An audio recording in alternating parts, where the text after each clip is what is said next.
Mass State Lottery, we're known for our monster wins. But there's no bigger win than the $1 billion we provide each year to support all 351 cities and towns in Massachusetts. In our game, we know that supporting local businesses and helping communities is how we all win. Because at the lottery, we're all playing for the home team. The Mass State Lottery. Welcome to the state of winning.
We welcome you to McKeon Park for Intern Appreciation Night, as well as the last regular season home game for the Harbor Hawks.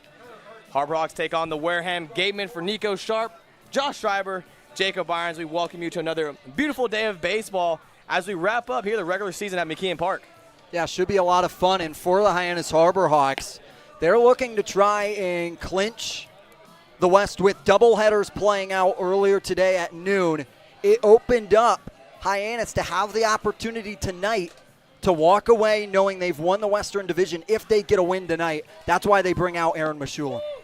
Yeah, and Aaron Meshulam, a guy out of Michigan State, 2-1 with a 5.17 ERA, as you see there. Last appearance against Falmouth, he was very solid. 2 innings pitched, struck out every batter that recorded an out, those 6 strikeouts. Did record the win as well. A little bit of trouble with the walk, but that is what you were going to get with Meshulam. Will strike out a lot of guys, but going to have to try to command the zone here a little bit against a very impressive Wareham lineup. Yeah, this Wareham lineup has a lot of heavy hitters. It leads off with one of the best in Johan Desero, an individual who's been hitting the ball really well as of late for this Gateman squad. And then it's Morph Gray, the third baseman, who really has made an impact for this team when they needed them the most. And for this lineup, they are coming back from a 9-0 deficit. They put themselves together in a really big spot. They were down 8-0 after 2 innings. And then ultimately, they got themselves back into the game, walked away with a win versus Katuitt to keep themselves in a hope to try and grab second. It's going to be Aaron Meshulam on the mound. We saw the Wareham Gatemen lineup. Let's see how the defense will play against this Wareham Gatemen lineup. The outfield is as good as it gets. Tate, Pelk, and Kepley. That's their best defensive trio out there. Then you've got Michael DiTalo, Mason White on the left side of the infield. Eddie Saldivar and Blake Cavell will be on the right side. And then Cannon Peebles behind the backstop today. He has been absolutely outstanding. Throwing runners out, pitch framing. He has it all. He will be calling the game here tonight for Aaron Meshulam. It's going to be Aaron Meshulam on the mound for the Harbor Hawks, and he'll go up against the leadoff batter for the Wareham Gatemen, Johan Desero. This summer, he hitting .317 in the leadoff spot, and for Aaron Meshulam, this won't be the first pitch of the game. Saw that already. Jacob Irons, one of the 3 to throw it out. Did a great job. Threw from the mound. Only one to throw it off the mound. Hey, the other interns, which we have a great group of interns here, was chirping me a little bit. I did not practice from the mound because I was told we were not going to the mound. Then I get out there and I got tossed in the middle, opening up for the mound to become vacant for me. I had to go back. It was an off-the-table slider that would have maybe gotten a swing. Oh, yeah. It was a chase pitch, nonetheless. Chase pitch. I have to give you credit for going out on the mound there and, you know. Meshulam's second pitch, high fly ball working into left center field. It's going to be Josh Tate ranging over to left center to make the play. But to go out there on the mound, on the rubber, a lot different than what you were practicing in the backfields earlier. Yeah, just a little bit. Yeah, we got to work on it a little bit before. We threw a little bit before the game, but in the grass and to the side, and we were kind of doing like a little bit of a short box, you know, right in front of the mound, distance probably about 40 feet. We didn't expect you to actually get on the mound. Yeah, I didn't either. I'm gonna be I'm gonna be honest. Did not think I was going up there, and then everything just took over. And hey, it went out there. It did the job. Could have been better, but it did the job. Yeah, just a short hop. You know, just pull off a little bit towards your glove side. You know, we'll get back into the bullpen and we'll work on it. Hey, Aaron Meshulam's pitch right there looked just like mine. Division One. I didn't see much difference. That's for sure. Yeah, exactly. Same mechanics, same velocity. It was pretty much a mirror image. Mirror. Same height. Oh yeah. Come on now. We're looking right in the mirror together. Colby Turner stands in the right-handed batter's box. His 2-0 pitch hit into the 6-hole right by the glove of Mason White, and the Wareham Gatemen get their leadoff hit. And I feel like we haven't emphasized enough the importance of this game. We're going to talk a little bit more about it as the game goes along, but Hyannis wins the Western Division with a win here tonight. Earlier in the day, it was Falmouth that took down Cotuit that allowed Hyannis to be in that position here today. And if you're Hyannis, you can still finish first, second, or third, depending on how the rest of these last two games shape out. First pitch of the right-handed batter, Murph Gray. Slider outside. Colby Turner so far this summer, 2 for 2 in stolen base attempts. Got the Evo Shield of mid on his left hand. Meshulam sets and deals. Slider, back pick from Peebles over to first base. Just sliding back in safely as Turner at first. And these Hyannis catchers are going to do a lot of back picking, especially Peebles and West. The two of them who will likely be doing the catching the rest of the season are very aggressive behind home plate. They've got cannons. Slow pick over to first base. Going back in, sliding with plenty of time is Turner. And it was the Wareham Gatemen going down early against the Cotuit Cavaliers, to your point, as you open Jacob Irons. Murph Gray, high fly ball, major league pop-up. Getting called off is DeTalo for Mason White for the second out. Murph Gray. Now the second big league pop-up we've seen today, with Desereau hitting a high fly ball into deep left field. And for Meshulam, he's going to work fly balls. That's going to be how his pitch arsenal works out on the back end of it.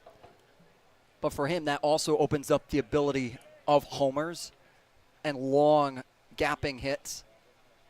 He's got to try and keep his placement and know where he's missing. And that one spiked in the ground, staying at the feet of Peebles. Peebles still has a chance as Turner hit the dirt, going by the glove of Saldivar and rounding second, and going and standing at third will be Colby Turner. Here we go, Mish. It was a dirt ball read from Colby Turner. That one staying right at the feet of Cannon Peebles. He went looking for it, but still almost had a play, as it was Colby Turner slipping a little bit halfway in between first and second.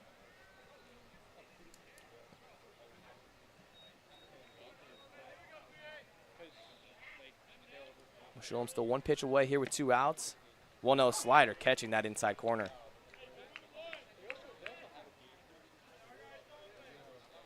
Now Wareham had an eventful evening last night.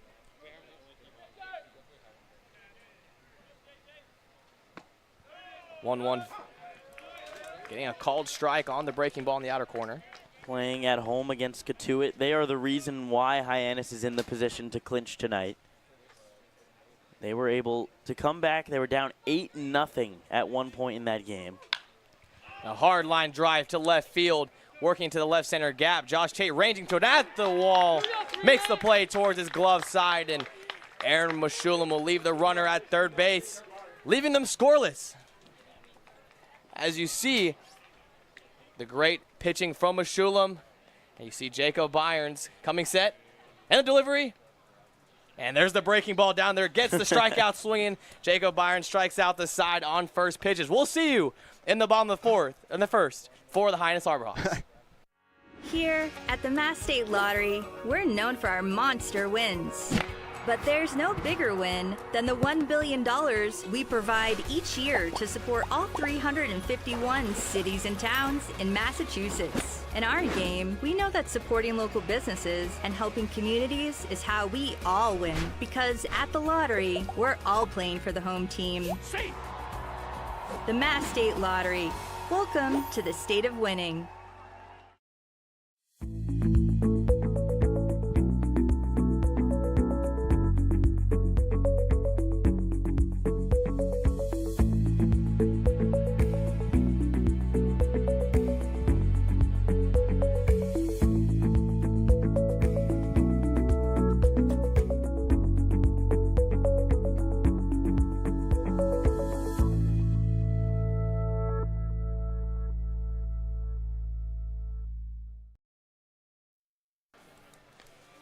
And for the Wareham Gatemen, it's going to be a familiar arm in many ways. It'll be Darren Horn for the Gatemen. Yeah, Darren Horn has had a really nice season so far for the Gatemen. Did not come back to Hyannis, instead back to Wareham after missing the entire collegiate season with a torn labrum. A 3.77 ERA this year, but that number is only that high because of his start against Hyannis just about a week ago. 1.1 innings, could not get out of the second. 5 earned runs, 3 walks, and just 1 strikeout. So not a characteristic start from him. And Hyannis looking to jump on him early here at McKeon Park as well. And we'll see the lineup that took care of Darren Horn back on Monday. Yeah, back on Monday for Hyannis. They got themselves going early in that contest, and it gives them an opportunity to try and go early here tonight. It's Jackson West leading the way at the top, Josh Tate behind him, Kane Kepley. And that 1-2-3, we talked about it last night, has a lot of speed, has a lot of contact ability. It's a question right now, can they get aboard to create some havoc? Jackson West back in leadoff spot. First pitch sinker on the outer corner, and we're underway here in the bottom of the first. Jackson West hitting 267 on the summer. And that sinker right in on the hands of West, brushing him back. Already a little more velocity on that sinker from what we saw in Horn's last start against Hyannis. The 0-2 from Horn, breaking ball, try to get West to chase. That last sinker he threw on the 1-0-1 pitch, 88, which is a little bit closer to the 90 that he typically averages.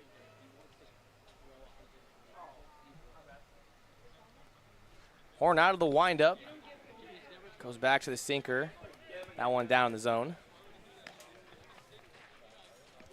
And for Murph Gray, started the first couple ABs on the grass, now has backed up to play regular depth. And Jackson West, a hard pull side line drive base hit to right field. And a leadoff man gets on for the Harbor Hawks. And just a beautiful piece of hitting by Jackson West. And that is the thing with Darren Horn. He has much better splits against righties than he does lefties. So Hyannis really loading up the lineup with left-handed hitters today. Exactly what they did the first time they played him. Darren Horn. Slide step, pulls the sinker to his glove side, 1-0. Josh Tate out of Georgia Southern, the junior. Hitting 317 this summer for the Harbor Hawks in 19 games. Shows bunt there, breaking ball, misses low. And you talk about a guy in Josh Tate who has done everything that Hyannis possibly could have asked of him, coming in and filling the role of Nick Groves, who was so vital to this team's success. The 2-0 ground ball to Jimenez. He flips it on over to Desero. Desero throws the first, but not in time for the speedy Josh Tate. And it's as simple as that. That is such a big reason why Josh Tate is so valuable, because of his speed. When you're a ground ball hitter like Tate is, who does a really good job of getting his hits on grounders and line drives, you've got to be able to run well, and he does just that. Next up will be another guy who has a lot of wheels to him, and Kane Kepley. Kane Kepley into 3 holes. First pitch sinker. A called strike. For Kepley, talked about how he could get the franchise wooden bat walk record so many times, and once again stands 1 walk shy of tying it coming into the final 2 games. And it's very clear that there's a strong scouting report on him now that you've got to throw him strikes, and they have. As you see, as Darren Horn has quickly gone up 0-2. Quick slide step. Change up blown away. That one spiked. Great job from Jacob Jarrow to keep it in front of him. Gerald does a really good job of ensuring the chest protector finds contact with the ball, especially with the speedy Tate at first. Tate 7 for 9 on stolen bases this summer. That sinker just missing a little too far inside to Kane Kepley. He evens the count to 2-2. Something I want to pay attention to is when he uses the slide step versus when he uses the big leg kick. Use the slide step for an off-speed pitch. The leg kick was on the fastball. Quick pick over to first base. Josh Tate just back in time sliding. And that's a good pick over by Darren Horn. Josh is picking it up. Josh Tate on the field most definitely is as well. Another pick off back over to Tate. Goes back in safely. But something as simple as that could be a tipper of pitches. And there's the slide step. Showed breaking ball there, down, low and in. Full count here to Kane Kepley. Once again, 1 walk away from tying the franchise record. Currently staying at 36 walks. Darren Horn, high leg kick, 3-2, fouls it off. Josh Tate over on first base was in motion. He'll retreat back.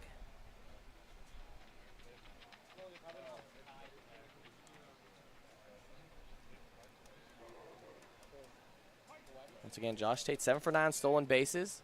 Try to go for another one there, forcing a strike him out, throw him out situation. High leg kick once again. It's going to be a slow chopper.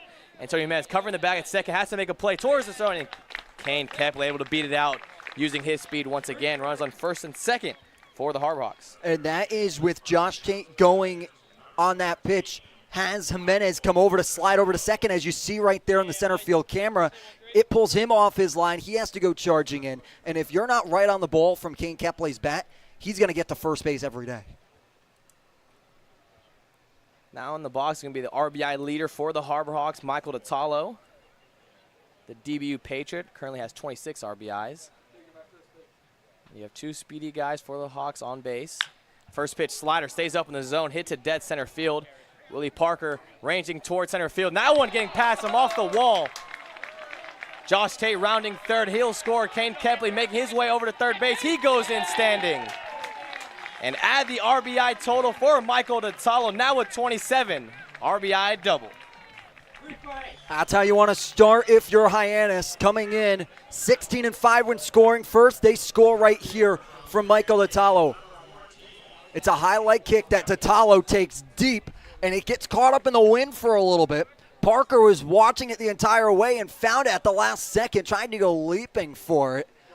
But it just found its way into the right center field gap, and with Tate, even though he had a late jump on it, he's able to score. And once again, with Kepley as well, late jump, he can get the third. And you've got a guy in Eddie Pelk who is a good contact hitter. It is essential here that he puts the ball in play. Infield going to be brought in for Pelk as a chopper in the infield. Kane Kepley going in, glove flip over to Jacob Jarrow. And Kane Kepley able to avoid the tag at home plate. A backdoor slide from Kane Kepley gets the second run for the Harbor Hawks.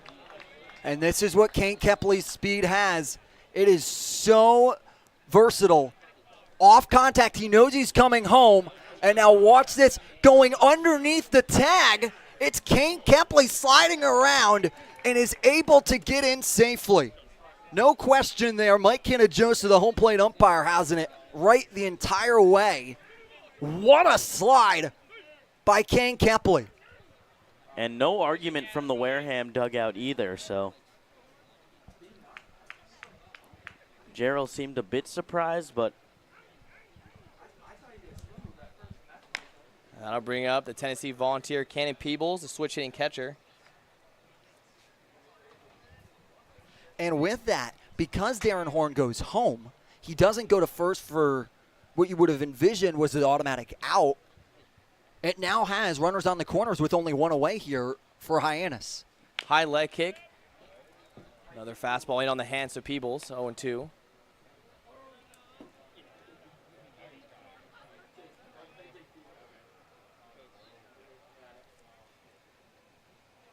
Cannon Peebles was a Katuitt Kettleer to start off the summer, only played 4 games for them. Comes in now in his 12th game for the Harbor Hawks.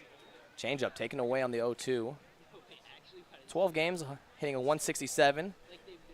3 RBIs for him this summer.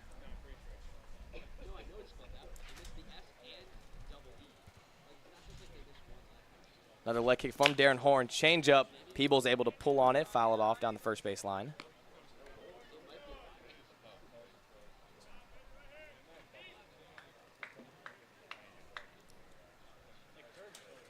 Count remains 1-2. Eddie Pelk at first base, currently 1 for 1 in slide and stolen bases. Another changeup left down the zone from the left-hander Cannon Peebles.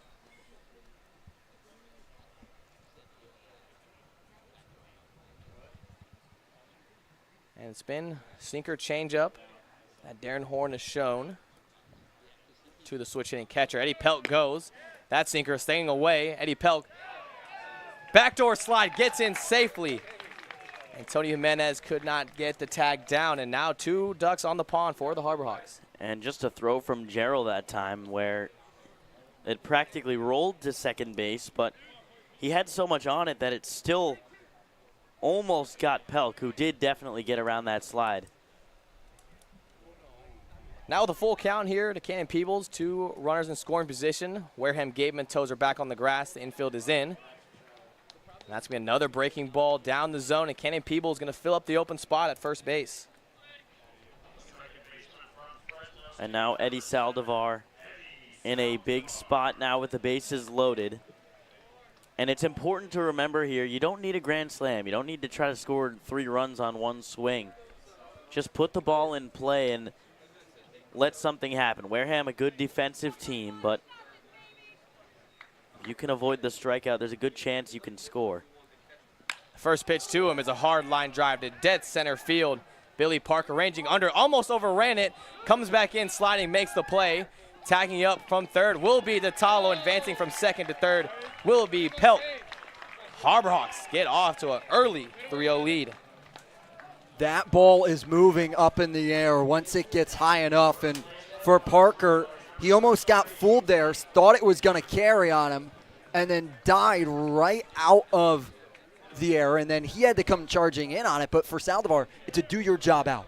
And I don't know how much it was wind, because the wind's really blowing out. I think more so it was the noise that it made off the bat, but it did not really catch full barrel because 86 off the bat, and like you mentioned, Jacob, it just died at the end.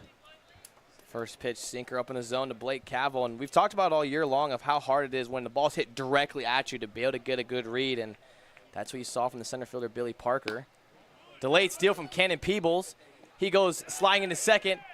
This time the Gatemen able to get the tag down on Cannon Peebles' sliding attempt. Harbor Hawks get started here early in the bottom of the first.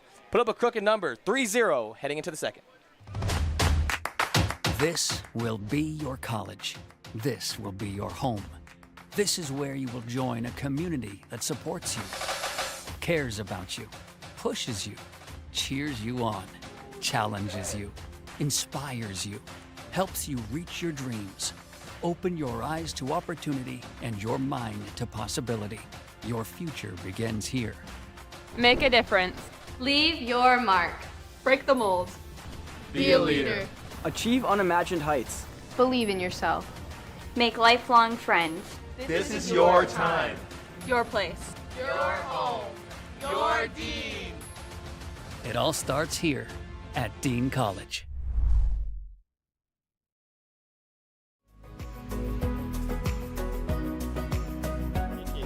We're Bork Heating and Cooling. We've serviced over 5,300 customers on and around Cape Cod for almost 40 years. We install and service your heating and cooling system, and our #1 goal is to ensure we do the best job we possibly can to make our customers happy.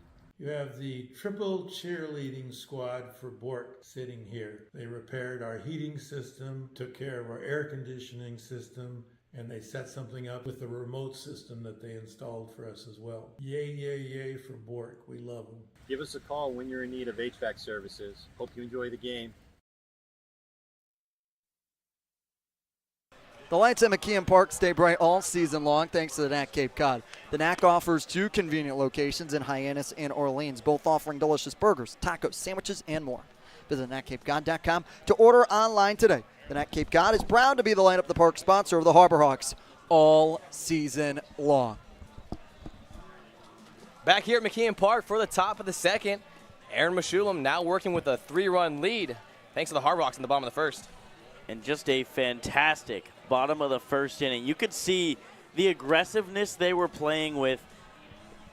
They clearly are treating this game as a playoff game. And Darren Horn coming out a little bit rocky again here in the first inning. And unlike the first time these teams played, they're likely going to ride with Horn as long as possible. Just because they played a long game yesterday, they worked through a lot of pitching. The only caveat to that, I would say, is whether Ryan Smythe and Eric Luxus want him for the playoffs. That would be the only conversation that would elicit him getting out early. First pitch, fouled off over to first base. Blake Cavill making the play in foul territory. But that's the conversation I think you have to have here for Eric Luxus and Ryan Smythe. What do we want? Do we want to try and go and grab this game, or do we want to go to another arm to start the playoffs? Back over, another ground ball back over to Blake Cavill. Reese Chapman grounds out 3 unassisted for Cavill. And you got to give Blake Cavill some credit. He was able to eat that ball up off the ground. He was able to eat a first pitch today as well. Normally when we do our first pitches, it's normally one of the reserve players who aren't playing today. I had the lovely Carson Bowles. However, Meg Swenson, one of our baseball ops individuals, had Blake Cavill. That could have gone back quick. Could have, but don't worry. Blake walked out of there not a scratch. Blake Cavill was, I think, the intern's #1 supporter during that little intro we had. After almost every name, he would cheer and yell something out. He's a clever guy. Every single guy, after their name and school were announced, he had something to say about every single person, always cheering.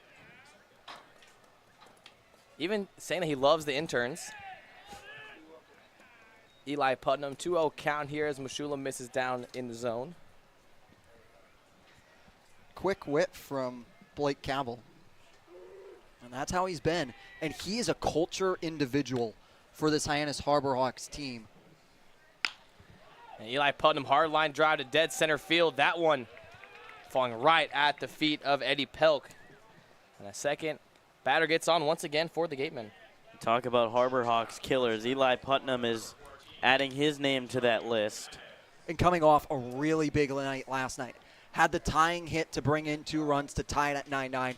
Then had the walk-off walk to win 10-9 in the bottom of the 9th. The Davidson Wildcat has produced here in these last couple of weeks, but against Hyannis has been producing since the start of summer. Yeah. Antonio Jimenez steps in at the plate. First pitch swinging on the breaking ball. Jimenez, the freshman out of the University of Miami. And what was a little bit scary for the rest of the West is Wareham was not hitting well whatsoever going into yesterday's game against Cotuit. They had lost 5 in a row. And that one spiked into the dirt, and Peebles losing the glove. Ranging towards it, and Eli Putnam advancing to second on the dirt ball. But Wareham had lost 5 in a row going into yesterday's game. And then they went down 8-0. And then it was 9-2. And you're saying, hey, like, I get you're in the playoffs, but is this just going to be a one-and-done embarrassment? But no, yesterday they fought back in a remarkable way. Second largest comeback in Cape Cod Baseball League history. And doing that against one of the top teams in the Western Division as well. So a huge comeback. That's the type of game that can spark a playoff run. And obviously Harbor Hawks fans are hoping that doesn't happen, but they can put up numbers and in bunches. So this 3-spot for Hyannis is nothing for Wareham. Mashulum just missing with that breaking ball.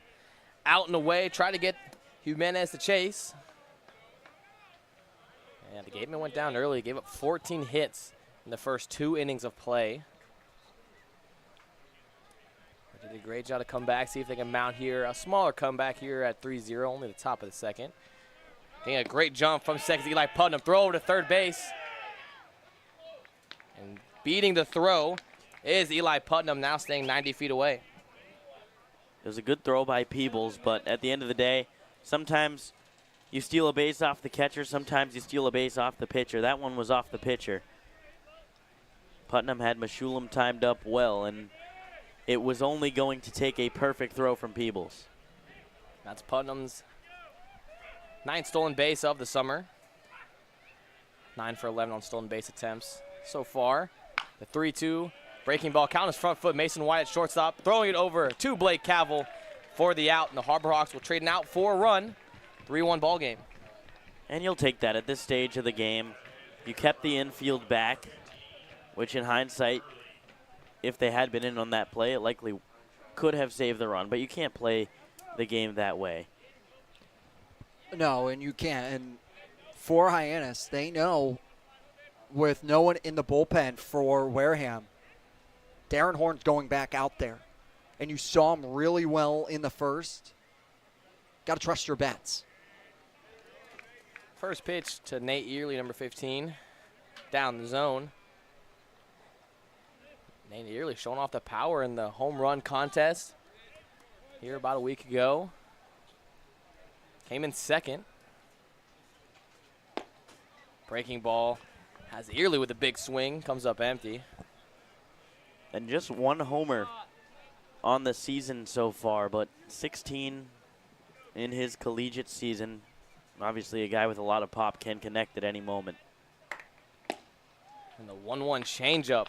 Righty lefty's changeup well placed there from Mashulum, goes up 1-2. Mashulum not a typical starter for Hyannis, but a lot of long relief appearances for him. That's what this week has been all about. The 1-2 breaking ball, couldn't get it back on the outer corner. And that's what the week's been leading up to the playoffs. Finding arms, seeing what arms can give you. So if you make a playoff run and go some distance, you know who to turn to. And Nate Early takes the hung breaking ball, and that is an absolute no-doubter. Where did that ball land in right field? And the second place runner-up in the home run contest gets his second home run of the summer. Yeah, just a pitch that got left middle up, 84 miles an hour, and we said it, Nate Early can provide a lot of pop at any moment. 410 feet on that bomb. Bomb indeed. Came in to the bat at 84, left at 98. For Hyannis, you still have a 1-run lead. Have 2 outs. Find this next out. Try and get through it to re-increase your lead. Right-handed batter Parker showing bunt, drag bunt. Try to catch the Talo sleeping a little bit. That one rolling foul. That was a home run that would be out. Try and get through it to re-increase your lead.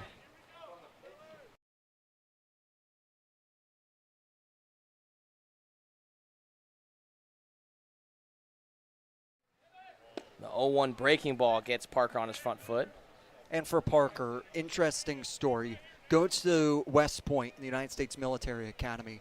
Got brought on with Summerhill being released due to injury and came in after his summer duties and grew up going to Gatemen games. Wanted to be a part of it and is able to be a part of the team now. And it's Meshulam sending him down swinging with the slider, low and away. Wareham Gatemen fight back, cut the lead to 1. Harbor Hawks get a chance to answer in the bottom of the second. Here at the Mass State Lottery, we're known for our monster wins. But there's no bigger win than the $1 billion we provide each year to support all 351 cities and towns in Massachusetts. In our game, we know that supporting local businesses and helping communities is how we all win. Because at the lottery, we're all playing for the home team. The Mass State Lottery. Welcome to the state of winning.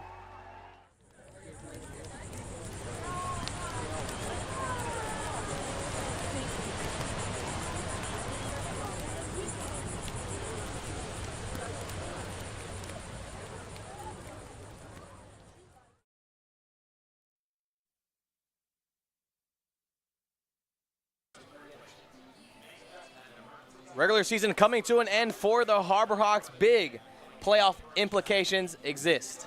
Yeah, and I know this is a lot to read on this graphic, but to make things easy, the first thing you read, you win this game, you are in first place, nothing else matters.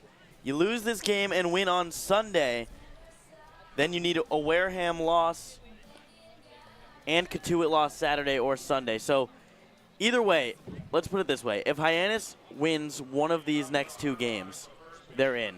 That's all they need.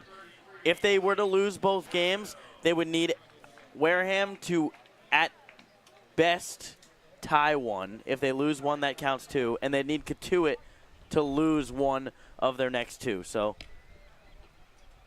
very confusing situation, but the easiest way for Hyannis to make sure they're in first place is just win tonight. Control your own destiny. That's what you want to have happen. You don't want to leave it up to fate and allow other teams to be playing for you and for your postseason hopes. If you can do their job, control it. Be aggressive. That is huge. 1-1 to Blake Cavill. Sinker down and away. And there's nothing more stressful than scoreboard watching when you have lost control of your own destiny and you have to rely on one team or the other to make something happen for you. And it feels almost like Hyannis already has their luck drawn out here. They've had a really big day. Blake Cavill sends a deep one to center field. Did he get it? Willie Parker ranging towards it, and that one slips over 379 in center field. Blake Cavill answers the call with a solo shot. He might not have Steve Irwin, but don't worry, Blake Cavill's power surge is not a thing of myth. Unleashes on one, sending it deep to center, the deepest part of the ballpark, and it's a tree. 100 miles an hour off the bat, going 402. Good in most MLB stadiums. And Hyannis now out in front 4-2. And what a way to strike back after you give up 2 runs in the top of the inning.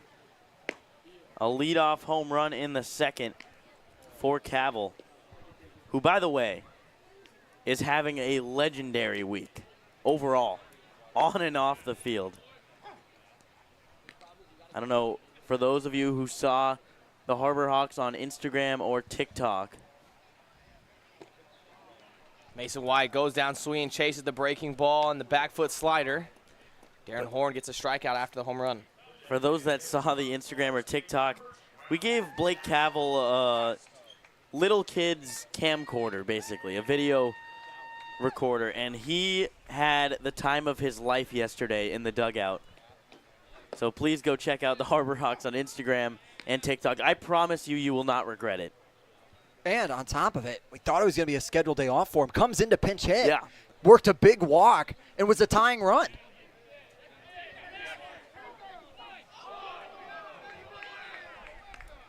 Jackson West just able to check his swing. Checks it over to Matthew Newman at third base umpire. Yeah, Stephen Kalenda is the other first base umpire. And now Murph Gray and Matthew Newman having a little bit of a conversation. 1-1, another back foot slider to the left-hander Jackson West, taking down the zone.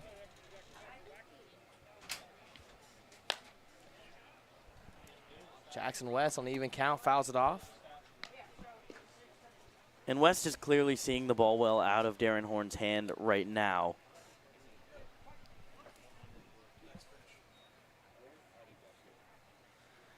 Jackson West using his hands, a hard line drive right to the third baseman, Murph Gray, for the second out.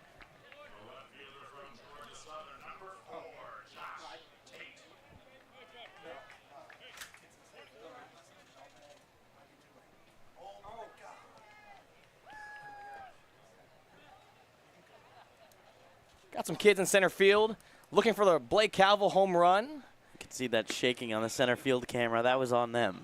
Yeah, not an earthquake, just a couple of kids looking for a souvenir to bring back home. And Josh Tate, hard line drive, hits off the leg of Darren Horn.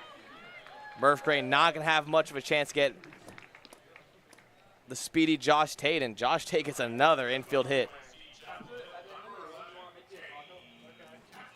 And there's the way that Josh Tate does best. Hard line drives up the middle. I think you could almost have to use two hands the amount of times he's hit a ball off of a pitcher this season as Eric Luxus comes out to check on Horn.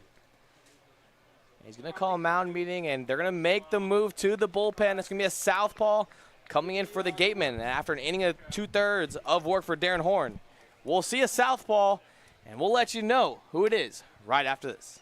Hello there, Cape Cod. We're Bork Heating and Cooling. We've been around for 38 years and counting and have served over 5,300 customers. We specialize in the installation and service of your HVAC systems. Our favorite part of the job is making sure our customer is 100% satisfied. We've been using Bork Heating and Cooling for over 20 years now. They've installed our furnace, our central air conditioning, and our hot water heater. Their service department is great, and I'd highly recommend this company to anyone. We hope to hear from you. Give us a call anytime. Go Harbor Hawks! Here at the Mass State Lottery, we're known for our monster wins. But there's no bigger win than the $1 billion we provide each year to support all 351 cities and towns in Massachusetts. In our game, we know that supporting local businesses and helping communities is how we all win. Because at the lottery, we're all playing for the home team. The Mass State Lottery. Welcome to the state of winning.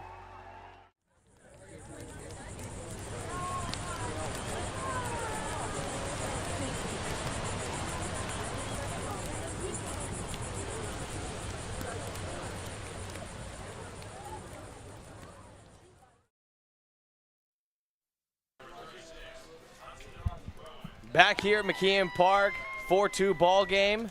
It's going to be the left-handed pitcher, Hudson Rowan, coming in for the Gatemen. And unfortunately, Hyannis is familiar with Rowan. He absolutely dealed against them at Spillane Field just about a week ago. And he is a left-hander out of Florida State. This past spring didn't have a great year, but so far for Wareham, they have been very, very talented.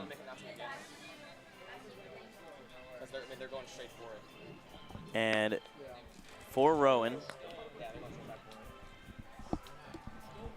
the last time he pitched against Hyannis was back on July 29th. He went 3 2/3 innings, gave up 2 earned runs, but just on 1 hit and 1 walk. So Hyannis did make the most of those hits. Kane Kepley's going to lead off the inning for Hudson Rowan's outing. Lefty-lefty matchup.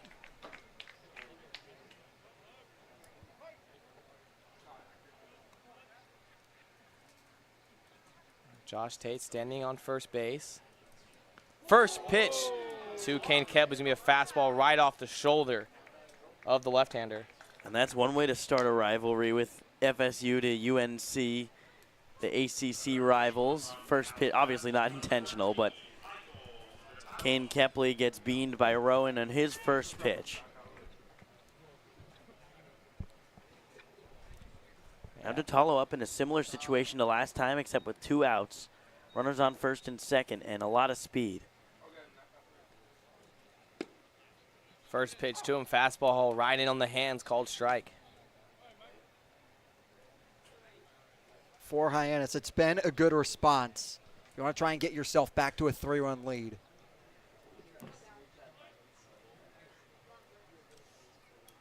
Detallo now 27 RBIs on the season. Hard line drive up the middle. Once again, rounding third and scoring, and going in standing will be Josh Tate, and it's another RBI hit for the DBU Patriot. And that's exactly what Hyannis needed there, putting up another run. So now they stick with the 3-run lead. Detallo, a hard line drive single. The throw just goes into third base. And not only was that big because it gets you your 3rd run, but you've got to make the most of your few right-handers in the order that you have against the lefty in Rowan. Rowan first pitch, the lefty-lefty matchup to Pelk. Slider out and away. You talk about the lefty versus righty splits. It's a 2.61 whip against right-handed hitters, which is well below average. That's borderline lefty specialist numbers. But then against left-handed hitters in the collegiate season, 19 K through 9, a 1.57 whip, which is much better at the collegiate level. Fastball just catching the outer edge to Eddie Pelk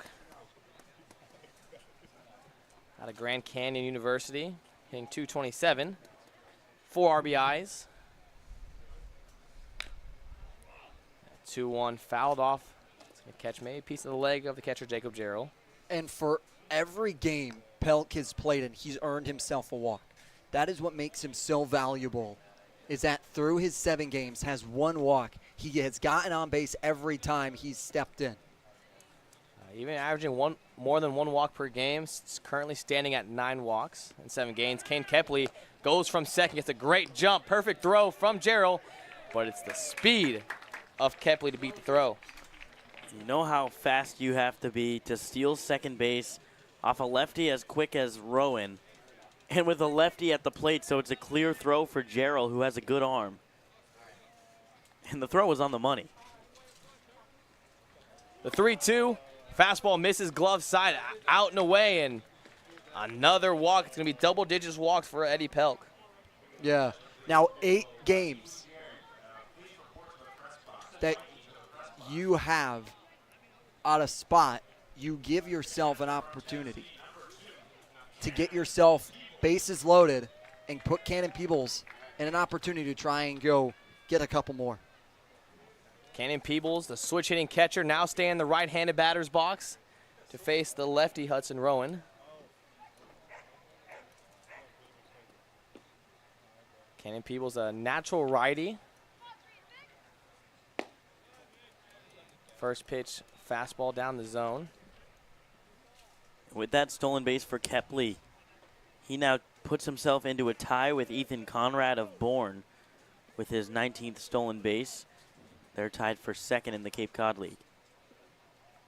Counts 1-0 to Peebles. Fastball out in the way, fouled off into the trees or around first base.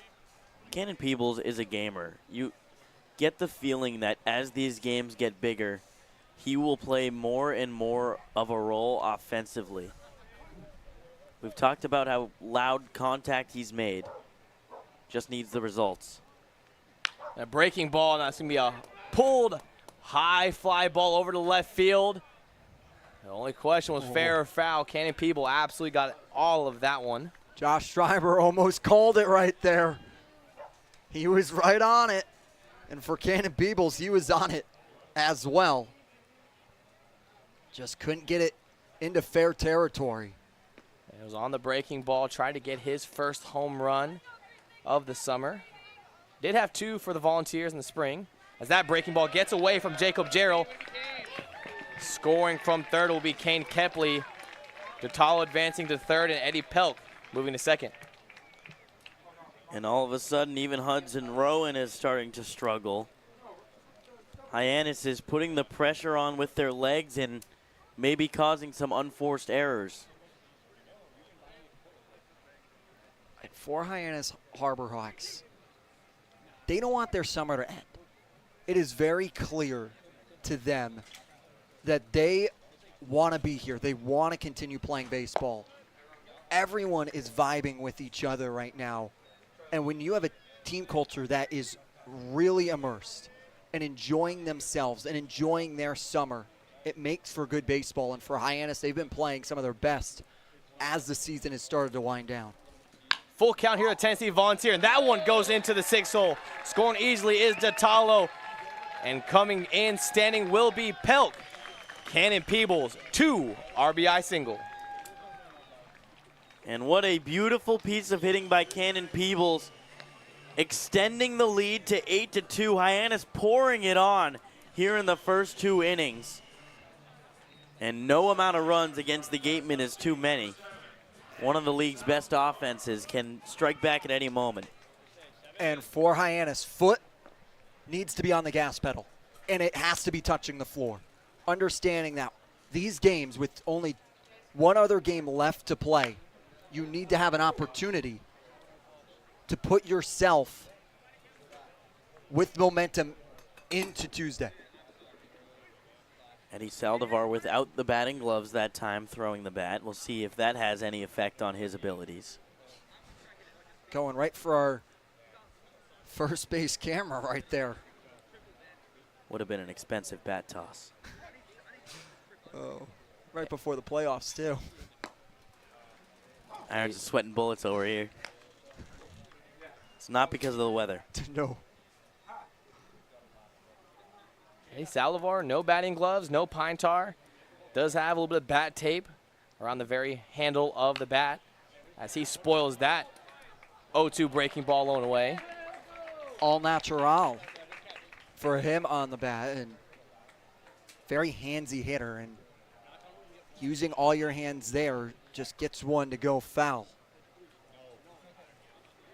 For Saldivar has used batting gloves in the Turtle.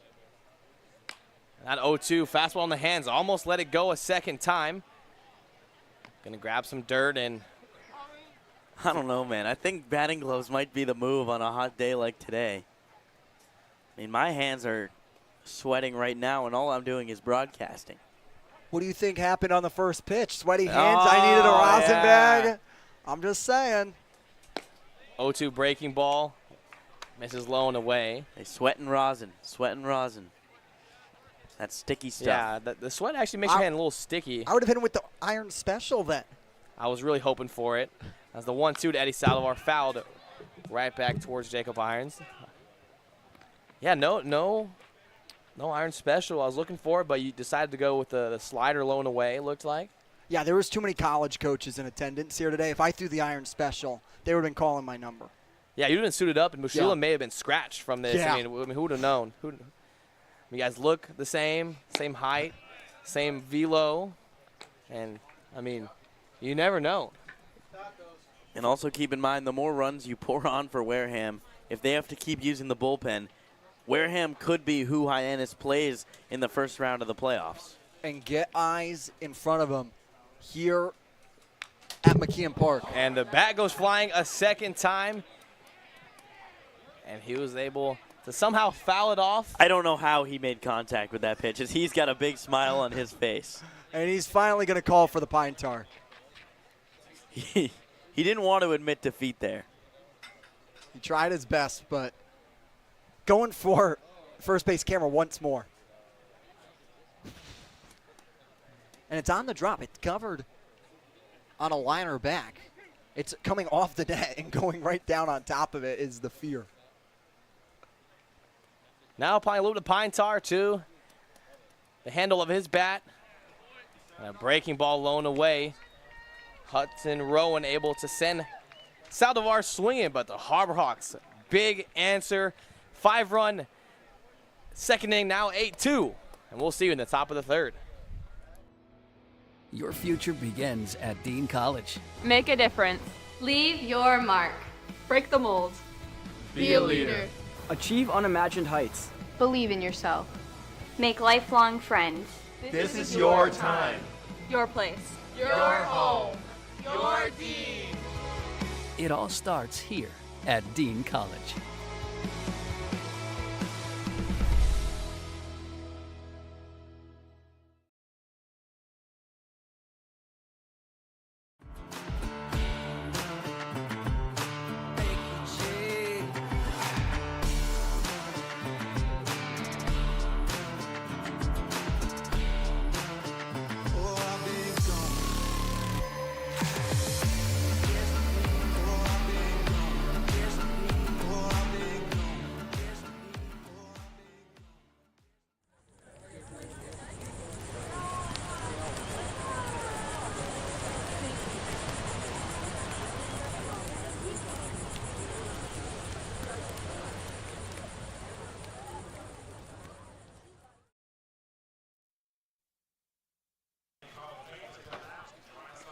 Aaron Meshulam back on the mound in a big matchup, and let's take a look we saw the implications. Now let's take a look at the standings. Yeah, and there is a chance today, as I'll let you guys read that, but there is a chance today that Bourne, Cotuit, and Wareham are all tied for the 2, 3, 4 spot after tonight. All that would need to happen, Hyannis would need to win, Cotuit would need to lose, and Bourne would need to win. And that would be a 3-way tie, and Hyannis would have the 1 seed. So obviously that is what Hyannis is hoping for. And they have gotten themselves out to a really nice start here, 8-2. But again, Meshulam on the bump. Wareham is seeing him really well. A lot of very loud, hard contact. He's got to be very careful with what he gives these guys as they see him for the second time through. Yeah, lineup is going to turn over on itself. It's going to be Johan Desiro, the leadoff batter, leading off here in the top of the third.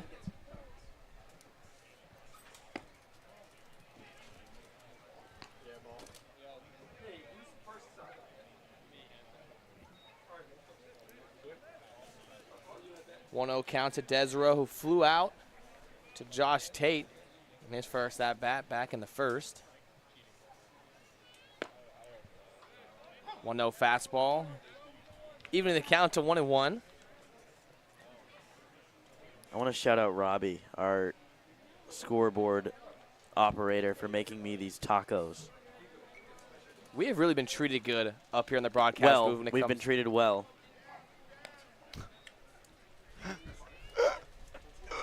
Oh, I love this game. Grammar. Hey. Who needs that? True. English teachers, probably. 2-1, just missing down and in to the left-hander. Yeah. Johan Desiro has found himself in the leadoff spot a lot of games, has 4 walks this summer. Very nice of Hyannis Harbor Hawks providing dinner to the interns tonight. Ground ball over to Blake Cavill. He takes the long hop. Going to be a little PFP. Flips it over to Meshulam in time for the first out. And another ball that just got tattooed, but this time just beat into the ground. And that's what you got to do. If the ball gets hit to a glove, you got to make sure you make those plays when maybe the pitcher doesn't have their best stuff. It's now Colby Turner up, who is 1 for 1 with a single already. A ball through the 5-hole on the left side.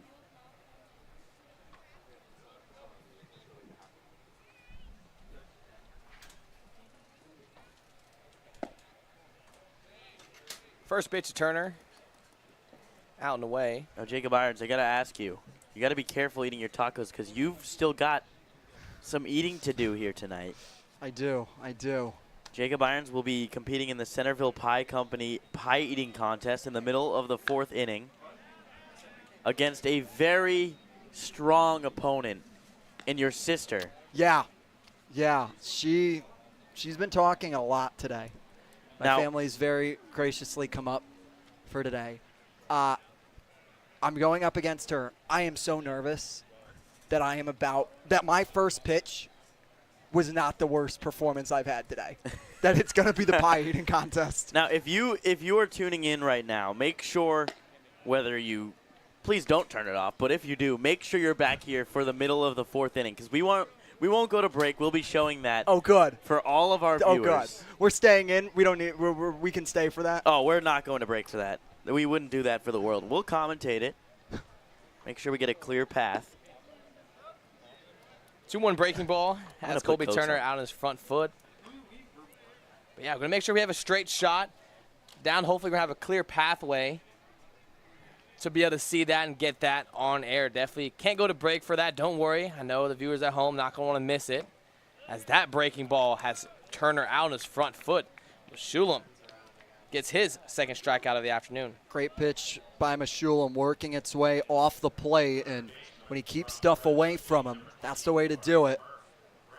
It's a really good pitch there for 2 outs, and I know my grandmother, who's watching, is very excited. She has wanted me over the past 2 years to get into this pie eating contest because I am not a messy person. Hey, let me give you my advice. The pie is a little bit difficult to really dig into. You got to just face plant into it to make a little bit of a dent, and then it gets easier once you break through that layer. So what you're saying is I got a headbutt. Correct. Got it. Please take the glasses off, though. Yeah. Did you bring the rec specs? That could be missed opportunity. That is such a missed opportunity. Now, I'm going to give you the kids cam right now. Now, this is the camera that we were talking about. I don't know if we can get this on the broadcast. This is the camera that Blake Cavell used to get the video we had of him. The 1-1 pitch to Murph Gray, called strike on the outer corner. Aaron Meshulam settling back in the top of the 3rd. First 2 quick outs from Desereau and Turner. Now ahead of Murph Gray, 1-2. Breaking ball just able to catch the cap on it, stays alive.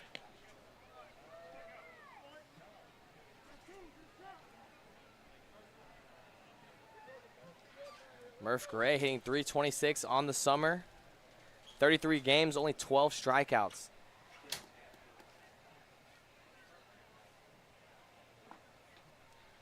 The 1-2 delivery. Breaking ball down the zone. Gets past the glove of Cannon Peebles. And maybe for the best that Murph Gray didn't swing at that pitch because he may have ended up on first on the drop 3rd strike.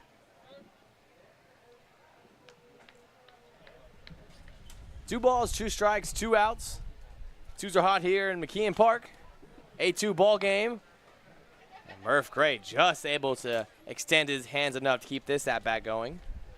Murph Gray is incredibly hitterish up there at the plate. And you got to be careful right on that, Josh. He is showing you active takes and active swings, fouling off pitches. He's just a couple inches away from getting his A swing off. Yeah, you've shown the breaking ball a couple times now. Now he's seen it. He'll be able to recognize it. We'll see how Meshulam decides to attack him here. Hard ground ball to third base. Michael Tatalo dives to his glove side, throws it over to Cavell just in time. It's going to be a 1-2-3 inning from Meshulam. Harbor Hawks have another chance to put up some numbers in the bottom of the 3rd.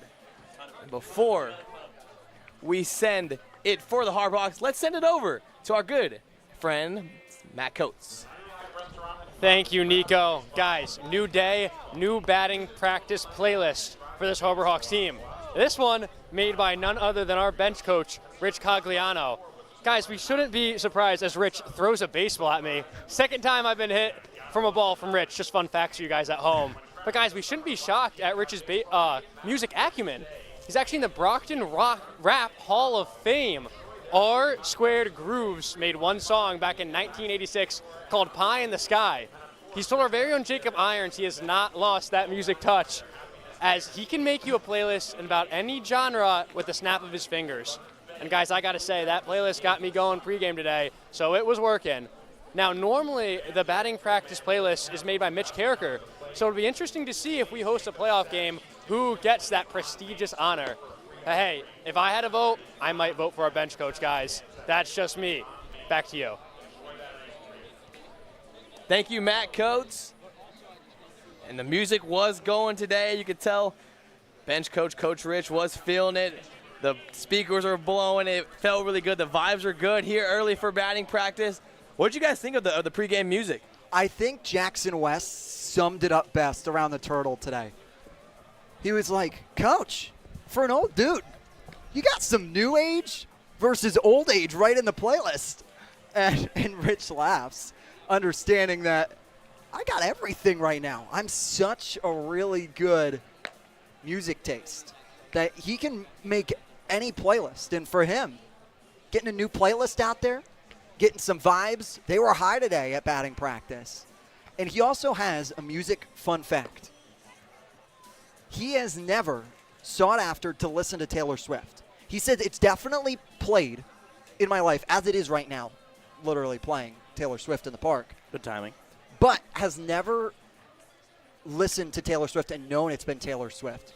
So he says he's got to go to his grave having never listened to a Taylor Swift song actively and understanding it's Taylor. Wow, interesting. And for a guy that has some really good music taste, he was dropping bars. He was hitting me with a couple in there, pie in the sky. That's the way to go. I think we may have to get him on for the next Hawk Talk. Maybe we'll do it tonight, but maybe have him freestyle about the win or the loss or whatever it was that happens. Hopefully just wins. And Coach Rich, I told him today after I found out he was in the Hall of Fame, I said, you are an onion. You have so many layers to you. He is a fascinating individual that everyone is mesmerized by on this Hyannis Harbor Hawks intern crew and everywhere, that you just stand in awe of Coach Rich. Like, look at the glasses. The glasses alone are enough for you to be like. The aura, as the kids say. The aura. It is exuding from Rich Cogliano.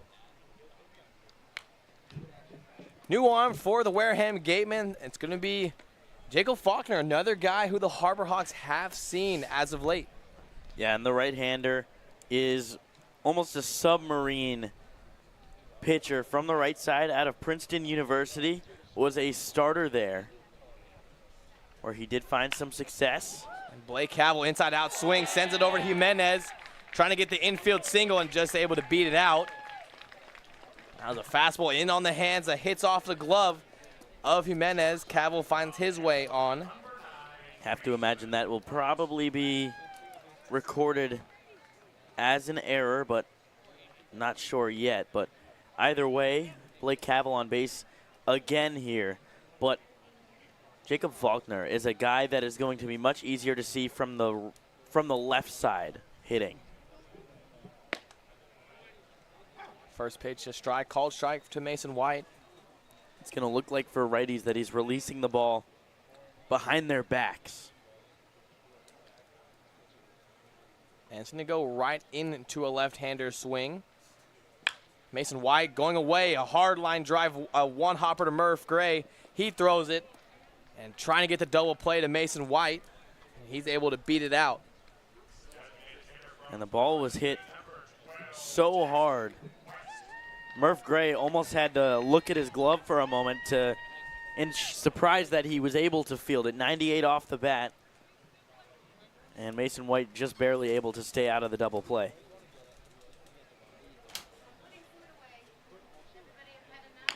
Jackson West ground ball. Back to Faulkner. Faulkner thinking there's 2 outs, doesn't go for the double play.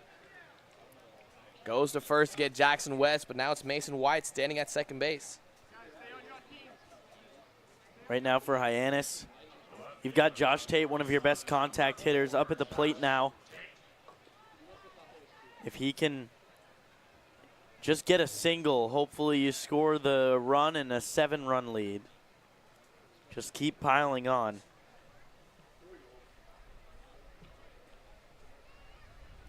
And they're going to try to get a 2-out rally going. Mason White now in scoring position. First pitch to the righty, misses inside. This will be the first right-hander that Jacob Faulkner has faced. And there's also something to be said for a submarine arm that you're able to see while it's still light out. Something that Michael Vitalo talked about when Hyannis took on Howen, it's a submarine guy from Katuitt, was when you mix in a little bit of the darkness and it's coming from around the ankles, it's a tough place to see the ball. So having a little bit of daylight and the lights on top of it helped the batters in the batter's box for Hyannis see it.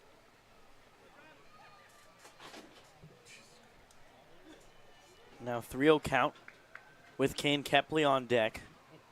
First base open. You wonder if maybe they will give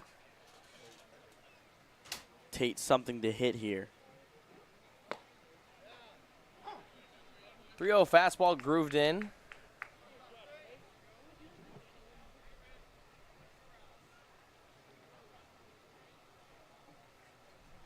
Fastball just between 82 and 84.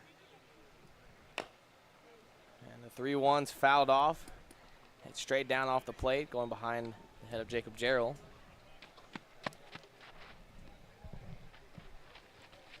It was 3 runs in the first, 5 runs in the second for the Harbor Hawks. That's how they got their 8. It was 0 in the top half of the first for the Gatemen, then they put up the 2 spot in the second. The 3-2 slider, inside-out swing from Josh Tate. Hardline drive right to Eli Putnam. Peace. I'll see you later. I got to go prepare for a pie eating contest. Good luck to you. Jacob Irons taking on Hannah Irons, and we'll see how that one comes out. 8-2 ball game. We'll send it to the top of the 4th. Aaron Meshulam coming off another inning. I think, Dean, they're allowing you to find your own success and your own true independence.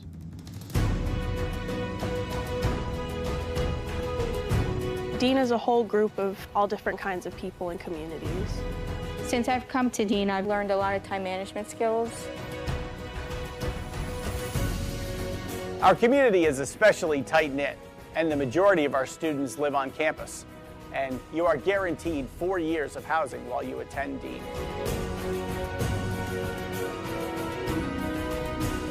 Dean is just full of opportunities for you to embrace, to welcome, so you can change yourself to who you want to be and form your career for the future. So go through that, all right? Think that way. Be a bulldog. Have a bulldog mentality in everything you do in life, whether you're playing sports or in the classroom or just socializing around campus.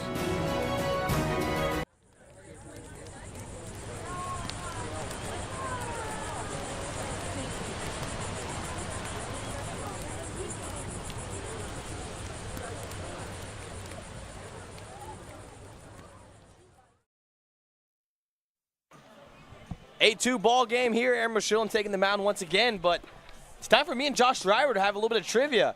Please join in if you're listening in and watching in at home.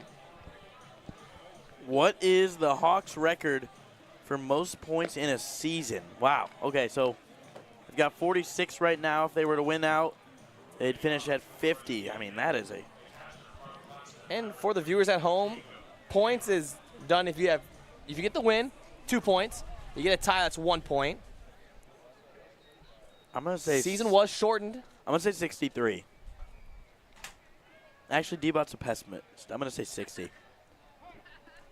You changed your answer. I was going to go 60. But play along at home. Drop your comments and... We can give the same answer. Okay, so me and Josh Schreiber say 60, please. Go team. Yeah, we're a team on this one. And Irons is 0 for 1, though, on this one. Yeah, Jacob Irons automatically wrong. He's getting ready for the pie eating contest, which we'll see here in between innings. We'll don't go away. Not going to go to commercial. We're going to stay right here and check that one out.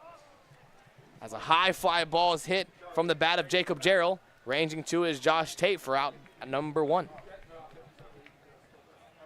And 1 pitch, 1 out. That's all you can ask for if you are Aaron Meshulam and the Harbor Hawks. With Reese Chapman coming up, you'd like to get out of this inning as quickly as possible. Maybe give Meshulam a chance to go another. Yeah, that was pretty quick. So we're going to give you guys one more batter to really sit in and think of your answers. And again, we're going to sit.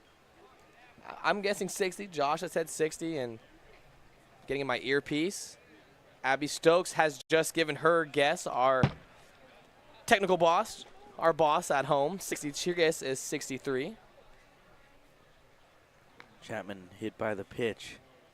Yeah, that one just catching a piece of him, and let's see if our boss was correct, Abby Stokes. Let's see what the answer is.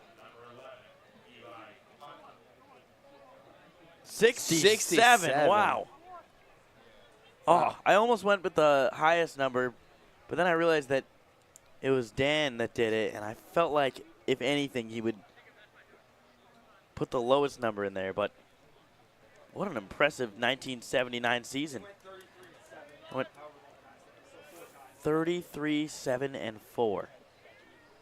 My goodness. So our boss, Abby Stokes, missed that one here in the broadcast booth. Me and Josh Schreiber missed that one. So if you got that one correct, give yourself a little pat on the back. Congratulations. You beat the three of us. Eli Putnam stands in. 1 for 1 on the day. Came around and scored. 0-1 pitch to him. Misses outside. Dan Barlino has really stumped us a good amount. Yeah, I don't think I've gotten one right. You got one right. You got Sean Mania. Yep, I've gotten one. Sitting about 1 for 4. Pick off over to first base. Reese Chapman sliding in safely.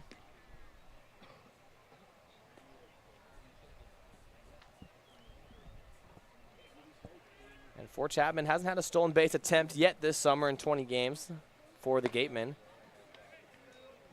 Good slider from Meshulam. Has Putnam out on his front foot. Moves the count to 1-2. Action for the Wareham Gatemen bullpen. It's going to be a right-hander up and going. Eli Putnam, hard line drive. Michael Natalo getting caught, moving just a little too far, but able to get back with Reese Chapman. 2 gone here in the top of the 4th. And that was a ball that could have been caught, but it also could have been fielded on a hop by Natalo. I like the idea from Natalo just to make the catch, so it's fewer throws that you have to make, and it was a bang-bang play over there at first base. That'll bring up the shortstop, Antonio Jimenez. Freshman out of UIn Miami, and Jacob Irons and his sister Wright coming up after the 3rd out, getting ready for their big pie-eating matchup. And there it is right there. They're getting prepared. Jacob Irons scheming. Maybe. Oh, there he goes. He's practicing. Getting a little practice in as Jacob Irons, and seems to be a little stressed over there, trying to get a victory out of tonight. And inside-out swing from Antonio Jimenez fouled off. And again, let us know who you think's going to win. Put it in the comments. Is it going to be Jacob Irons in the Family Feud, or is it his sister Hannah Irons going to take the cake? I think we can set the odds here. I think Hannah Irons has got to be the slight favorite. I would agree. And like a minus 200 type thing. 1-1 to Antonio Jimenez, called strike. Yeah, I'm going to have to go. I think, yeah, Jacob Irons has to be the underdog here. The odds are stacked against Irons. He's got almost no supporters. I think Hannah Irons has drawn up quite a fan base. 1-2 changeup, righty. Fouled off, and Aaron Meshulam has been dealing so far. It's the kind of start you're going to want. Had a rocky second inning, threw a lot of pitches, but was really able to settle in. 3 2/3 under his belt, 3 hits. 2 runs, both of them earned. 2 strikeout, and it was 1 long ball from the left-hander Nate Early. The 1-2 breaking ball out on his front foot. Meshulam gets another strikeout added to his name. And we're going to keep you right here. It is time for the Family Feud Centerville Pie Eating Contest. Once again. So, Josh, are you saying Jacob Irons loses here? I think Jacob Irons loses. However, it is a little bit of a popularity contest, and Jacob Irons is drawing the fans into this one heavily. And this is going to be exciting. And the glasses are still on. Oh, and there they go. That was the one thing I told him. Said, take your glasses off, whatever you do. So here we go. Jacob Irons and Hannah Irons. Irons headbutts the pie exactly how I predicted it would go. Hannah Irons is getting her full face in there as well. Ladies and gentlemen, this is a tight one. Max is blocking our view a little bit, but he wants every angle. Jacob Irons has a little bit of smudge of blueberry on his forehead. It is coming down to the wire, folks. Jacob Irons versus Hannah Irons, a battle of the siblings. Who do we got? And it seems like the popular vote is going to nobody. No, Hannah Irons with a commanding victory. And ladies and gentlemen, head down to the cash counter, cash those tickets. If you had Hannah Irons winning, you just made some money. But what an effort from our very own Jacob Irons. Oh, look at them get in there. And what an effort. If you were able to get the sibling of Jacob Irons as well as the 67 trivia, pat yourself on the back twice. You're 2 for 2 on the day.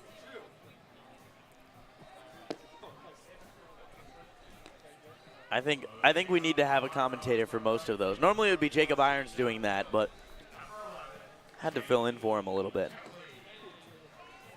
And a great job nonetheless from the Irons family. For the Harbor Hawks, Kane Kepley going to lead off. Jacob Faulkner coming in for another inning of work. If we score a bunch of runs, maybe do that. If we score a bunch of runs, maybe roll out with one of those, but if not, don't worry about it. First pitch to him is going to be a fastball that rides up in the zone, 1-0. Jacob Faulkner back out there for another inning of work. We'll see how he does here with a lefty up in Kepley, then Michael DiTallo, who's been red hot. And with Jacob Irons out and about, just got finished eating, let's welcome in Matt Coates, sideline reporter, putting on the headset. Yeah, guys, not sure how good of a shot Charlie got there, but Fantastic. Fantastic. Of course he did. Jacob's going to need some time cleaning up, so I'm going to fill in while he does his due diligence over there. Take the day off, Jacob. That was a tough L. I don't know if you can show your voice. Yeah, in the Tim Elstrom broadcast booth. The first pitch was a short hopper and then losing in the family feud.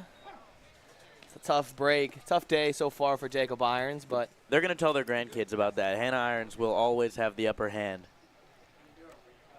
To be fair, Jacob knew what he's in for. It was a tough contest. Oh, yeah, and he put together a really nice performance, I will say. He put his all into that, and you got to respect the effort. It was just competitor was too strong for him. There's the saying in sports, did the opponent beat you or did you beat yourself? And I think that was a case of the opponent beating you. And there it is. The franchise-tying walk from Kane Kepley has just happened in front of us right there with number 37 of the summer. The wooden bat walk record held by Robin Ventura has just been tied. Kane Kepley still the rest of this game and tomorrow's game to try to move past him. But congratulations to Kane Kepley, who has been a staple of plate discipline this entire season. And after walking so many times early in the summer, it just feels like he finally got it. He's been teasing it and flirting with that franchise record for so long, now able to tie it. Again, you have a couple more at-bats possible in this matchup, and then you go on the road to YD tomorrow night. The 0-1 to Michael DiTallo on the front foot, fouls it off. It's been such a pleasure watching Kane Kepley all season. It's a guy that when the Hawks are going well, it starts with him. So to see him tie that record is phenomenal. Very happy for him, as he's been instrumental since day one to this Harbor Hawks success. And coming into this matchup, Kepley an on-base percentage of .434. Throw over to him. He goes in safely. This guy has been doing it all for the Hawks. Got it the 37th walk there. On-base percentage of .434. 18 stolen bases, which is team leading. And here he is, Jacob Irons. Michael DiTallo, hard line drive. Great athletic play from Murph Gray. Somehow able to get some leather on that one in the hot corner. And we don't have an exit velocity on that one right now, but Michael DiTallo seemed to have almost hit that ball through Murph Gray's glove.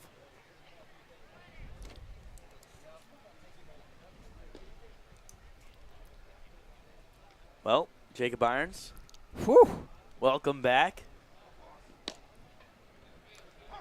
That was the most athletic feat I've had in a while. There we go. He made a. I was so proud of you, Jacob, when you took my advice. Headbutt. Oh, yeah. How did that work? It didn't work. Ah. Because the problem is you got to get it down. Yeah. So I headbutted, and I decided to go for the big bite. The Okay. problem on the big bite is you have It's to hard. You got to chew for a while. It's Yeah. carbs. It is just strictly carbs in there right now. Like, I could get through the blueberry pretty fine. The problem was the crust, and then getting your mouth to try and grab it off of the side. Like, you can see a dent right there. Like, that's a dent of my mouth because I was trying to grab under it, couldn't grab under it. It's hard to grab with the teeth. Oh, so hard to grab with the teeth. I feel like they need to almost take it out of the tin to make it Ooh. easier to. I mean, I don't even know how that would work. That'd And be. if you were to put it on a plate, maybe where it could slide off, you could eat the corner, the edges around first, because, yeah, it's kind of tough to be able to, because especially with the inside kind of caving a little bit, it's kind of tough to be able to have a grip. 3-1, Eddie Pell catches the outside corner. And 3-2 here, 1 out. We'll see if Kepley goes in motion here, only 1 out.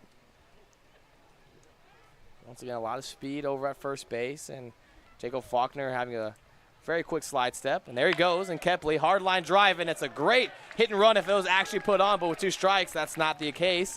Kane Kepley rounding second and easily sliding into third. Runners on the corners for the Hawks. Yeah, and it turned into a natural hit and run. The 3-2 pitch, and Eddie Pelk loves to hit the ball to the opposite field. A perfect situation for Mitch Carricker to put Kane Kepley in motion on the 3-2 pitch. Eddie Pelk puts the ball in play and gets a hit out of it. And I know you guys did a great job, especially with Charlie Adams, our graphics operator, who made a great graphic. Kane Kepley tying Robin Ventura for the franchise wooden bat record in walks in a single season with 37. That is super, super impressive. Almost a walk per game. I mean, and there was a point in the season where we were wondering if he'd break the Cape League record of 55. Obviously, teams get scouting reports and start to realize what's going on. And with those scouting reports, makes what he was doing even more impressive, because back in 1989 when Robin Ventura set that record, you know, the scouting reports were nowhere near what we have now, where they're updating on a daily basis. You know everything that's going on, every strength and weakness a player has. The back pick over to first base. Eddie Pelk goes back in standing safely. Cam Peebles at the plate, now in the left-handed batter's box.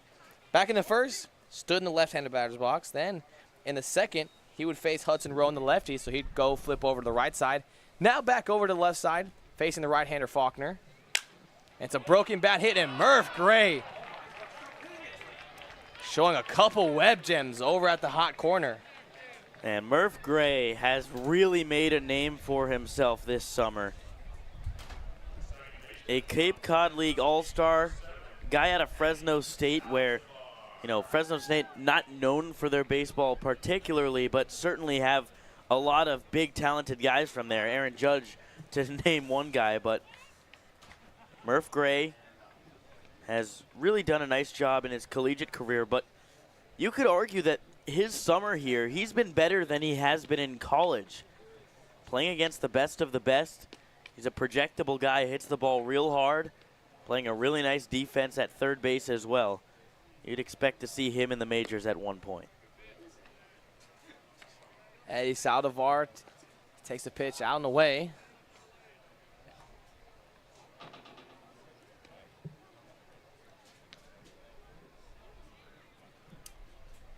Blake Cavill is standing on the on-deck circle.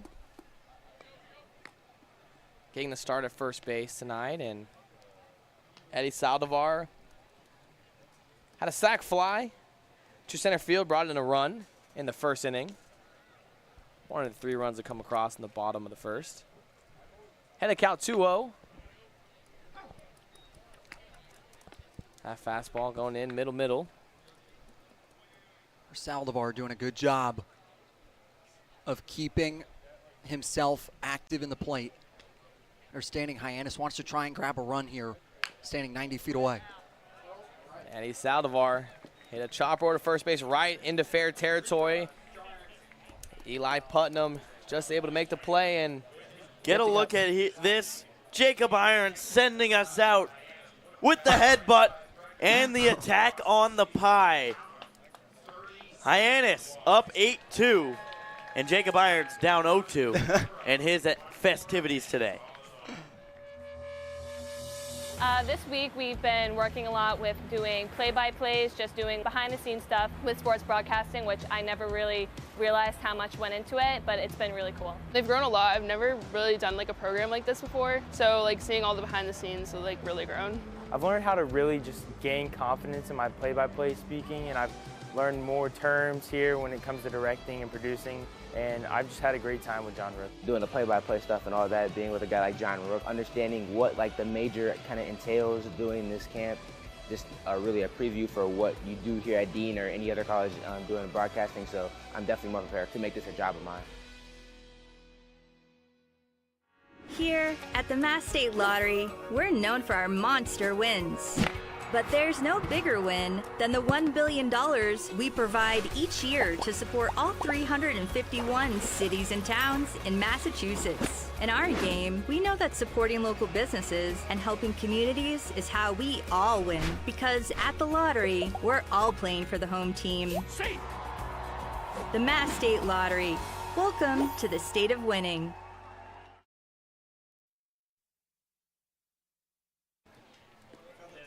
The lights at McKeon Park stay bright all season long thanks to the NAC Cape Cod. The NAC offers 2 locations, Hyannis and Orleans, both offering delicious burgers, tacos, sandwiches, and more. Visit thenaccapecod.com to order online today. The NAC Cape Cod is proud to be the Light Up the Park sponsor of the Harbor Hawks all season long.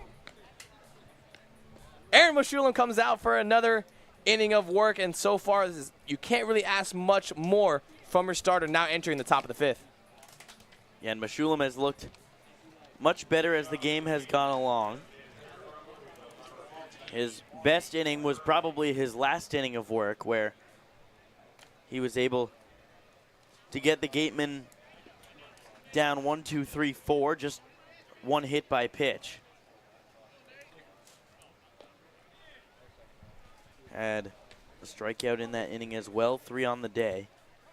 And now Nate Early already hit an absolute tank against him today. He's allowed 1 for 1 on the day. Nate Early, the designated hitter. Got a hanging breaking ball from Meshulam. Sent it deep into the right field trees.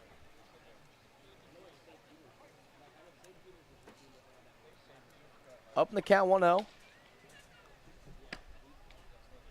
That fastball missing out in the way. And for the Harbor Hawks, lead 8-2, have 9 hits, 1 error. On the Wareham side, 2 runs on 3 hits, no errors. So, for Meshulam, this outing allows Hyannis to preserve their bullpen. That one's going to go out of play. And allow Arms to get the much-needed rest heading into the playoffs. Have a game tomorrow, but if you take care of business tonight, the game tomorrow fades away.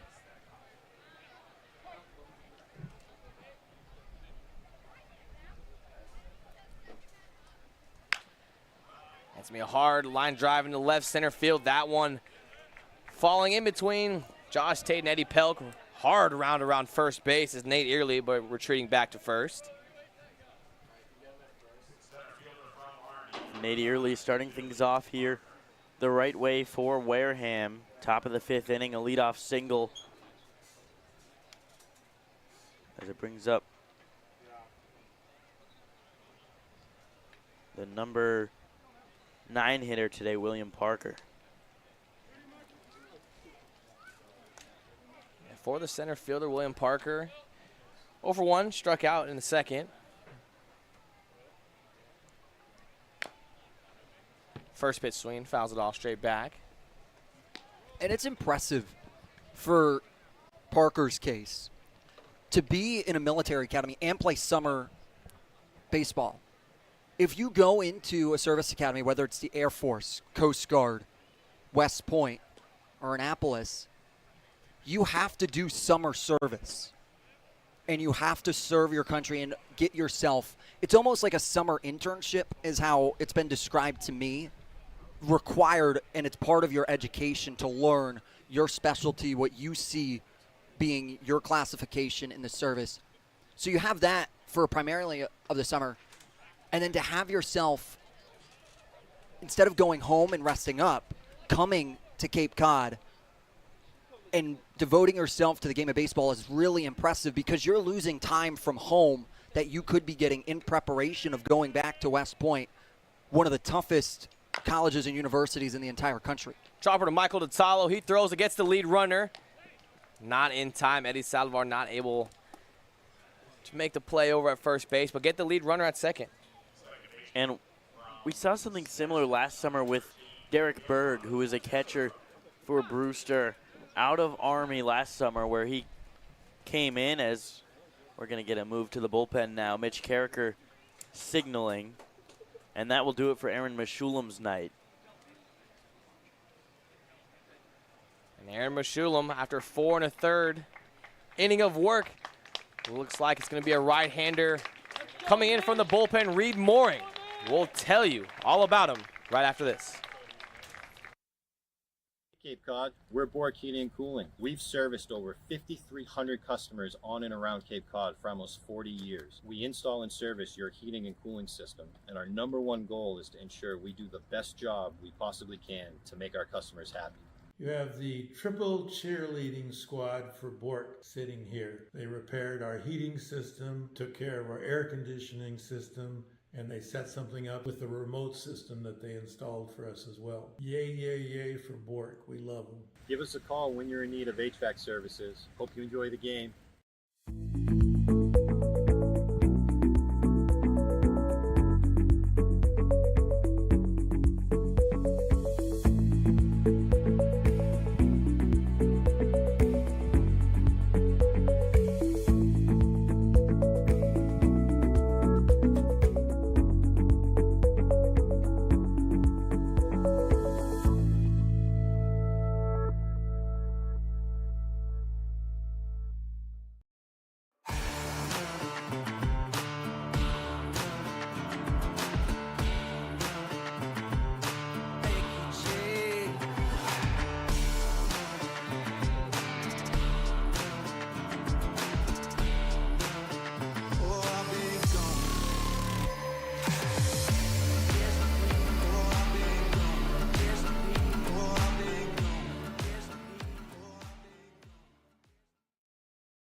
New arm for the Harbor Hawks is going to be the right-hander with the blue sleeves, Reed Mooring. Yeah, and Reed Mooring for Hyannis has pitched in some big games. It's been impressive to watch him work throughout the summers. This will be his 7th appearance. He's got an ERA of 3.95, 13 2/3 innings pitched, 14 strikeouts to 8 walks. So when he is commanding the zone, he has been very strong for the Harbor Hawks. A right-hander that has a traditional, more high 3/4 arm slot. And he will be trying to continue the momentum for the Harbor Hawks and put another 0 on the board. And for Mooring, it's very, especially out of the stretch, it's very Justin Verlander-like. Hands low, legs and hands come straight up, and it's an over-the-top angle from the right-hander Reed Mooring. I don't think he would mind the Justin Verlander comp, as we've got the Dogs here. That one just chilling out. He's ready for this half inning to get going once again after the pitching change. Yep, see, look, game's about to start up. Perks his head up. He's ready for baseball to begin. Or she. Or she. I bet you they're a big fan of the pitch clock. Maybe. The dog? Yeah. Huge. Yeah. Yeah, I got to get a one-on-one. I got to speak with the dog earlier, and nice. He said the implement of the pitch clock was so implemental to come into these ball games. So glad to have the good boy or girl out here with us, as got so excited, walked away from the owner a little bit and made its way to the front seat, getting called back. It's William Parker at first base. Lineup turns over. Johan Desiro stands up, and he gets his third at-bat going. Final line from Aaron Meshulam, 4 1/3 innings pitched, 4 hits, 2 runs given up, 3 strikeouts, no walks. Quick pickoff over to first base. Close play at first base. That was very close. Too close for comfort for Billy Turner.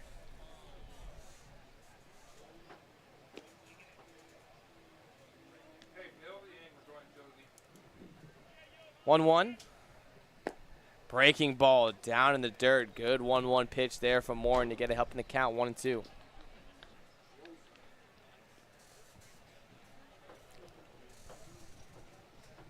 A nice 12-6 curveball there from Mooring to have it drop into the zone and get the call. Another pickoff over to first base. That one to Blake Cowell's glove side. And that's the last one I did. I was so close. Let's go back over there again. Let's see if I can get him sleeping. I wouldn't go back there again. And, well, Billy Parker not feeding into that. No stolen bases attempt yet for Parker at first base. And that one hit off the end of the bat, coming in center field. Calling him off is Eddie Pelk for the second out of this top of the 5th. Yeah, another time where Desiro goes to the opposite field. We saw it at Spillane Field. He hit a home run in that game against Hyannis to the opposite field. He has a lot of power that way. Just a little bit under the ball here tonight.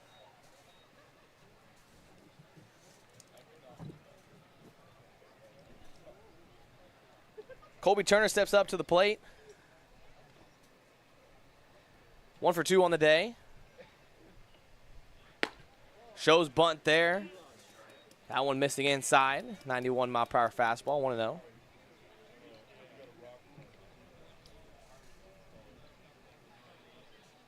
Way to fight off a bunt there, Reed Mooring. Just going in with a fastball inside and those tough pitches to try and square off. And that one dropped in for a strike. Counts now even a 1-1.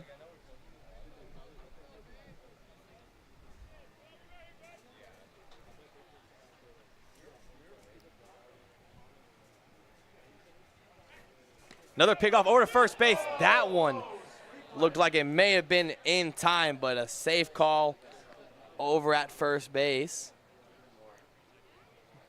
Here we're going to get a look at this pickoff attempt from Mooring. From our angle, it looked like he was out. Yeah, I think that's a missed call. Very close play. Great camera work and switch. Ground ball to the shortstop, Mason White. He'll get the lead runner, Eddie Saldivar, playing first base at second for out number 3. Still an 8-2 ball game here for the Harbor Hawks, and here on Intern Appreciation Night, let's send it over to sideline reporter Josie Broyles.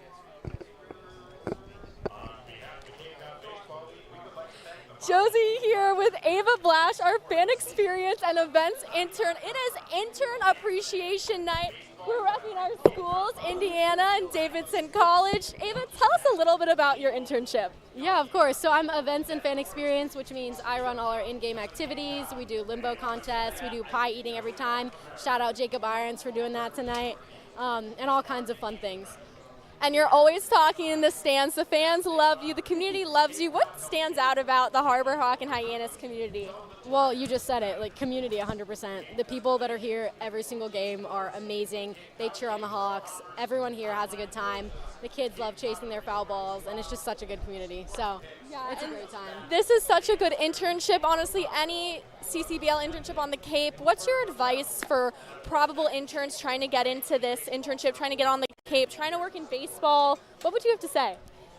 Definitely just keep reaching out to people, like make all those connections, email people, reach out on LinkedIn, all those things. Just networking is the name of the game, honestly. And everyone here is so welcoming. So just reach out to, Josie or I or whoever you're kind of interested in following their job and see what they're up to. Awesome. Well, we love our interns here in Hyannis, here for the Hawks, and we're so proud of the work that everyone's done. This was Ava Blash, everyone. Back to you guys. Thank you, Josie. And we sure do love our interns. It's really been like a family here for our second summer up here in the broadcast booth. Josh Schreiber, Nico Sharp, the main man, Jacob Irons, sitting to my right. Pie eating contest, first pitch. Got a great couple opportunities for Jacob Irons, but it's really been a family here you build as an intern group. Yeah, and I think that's what speaks to Hyannis. We are very fortunate that when we started our summer here last summer, we all knew there was an opportunity that potentially the three of us could come back. And we were able to come back with a large majority of our media team this year. And it's a really awesome opportunity. And to have an entire summer with 40 games by your sides and by everybody. When I think we got the greatest intern group up here in Cape Cod. I really do mean it. Everyone's working their butts off every night to put Hyannis in a case of their own, and they really do a good job and devote a lot to this organization because it's long days, long hours. But everyone's bought in, and everyone has enjoyed their summer. Yeah, I've been able to enjoy our summers here once again for the Hyannis Harbor Hawks, and thank you, Abby Stokes, Austin, Dakota, for giving us another chance to be able to represent the Harbor Hawks here in the broadcast booth. 1-0 to Blake Cavill, down and in. It's going to be a new arm for the Wareham Gatemen, Patrick Gall. Another right-hander going for the Gatemen. Yeah, it comes in and showing it's going to be a little bit of a bullpen day like the last time these two teams met. Their pitching staff trying to show arms while keeping their innings low to have them available for postseason play. Oh, it looks like this will be his half inning, no work. Back in the bullpen for Wareham. And for Goulet, really coming in with a very firm fastball. It's 96 miles per hour, already hit 97. And Goulet, 16 1/3 innings pitched. This will be his 12th game, 4.96 ERA. Does struggle with the walk a little bit as that one catches home plate umpire a little bit. But 19 strikeouts, 15 walks. Has not given up a home run yet this summer, but has been one of the more reliable guys in this Wareham bullpen for the season. His first batter he'll take on is Blake Cavill, having a solo shot in the second and had a base hit in the third, 2 for 2 on the day. 3-2 foul ball right off the foot of Blake Cavill. Yeah, off the foot, then went straight over to the pitcher, and most of the defense, as you see that guard on the right foot, I think it went right off there because Cavill really showed no sign of pain. And also the trajectory of the ball. Yeah. It shot off that foot into the air, and it had to meet something, and I don't know if skin would have bounced it back like that. The 3-2, Blake Cavill going the other way, and that one falling right at the feet of Colby Turner. Blake Cavill, 3 for 3 on the day. 97-mile-an-hour fastball at the bottom of the zone, and Blake Cavell can go down and get it with the best of them. 97 off the bat, or 95 off the bat, and a line drive single. Blake Cavell is having himself an evening.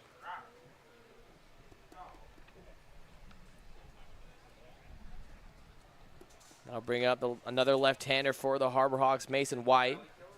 And that fastball right in on the hands at 95 miles per hour, missing inside. Patrick Galley out of Ole Miss played the best of the best. Mason White using his hands going the other way. That one working to the left center gap. That one falls. Getting a great jump around the bases. Blake Cavell getting the stop sign at third base. And Mason White, a stand-up double.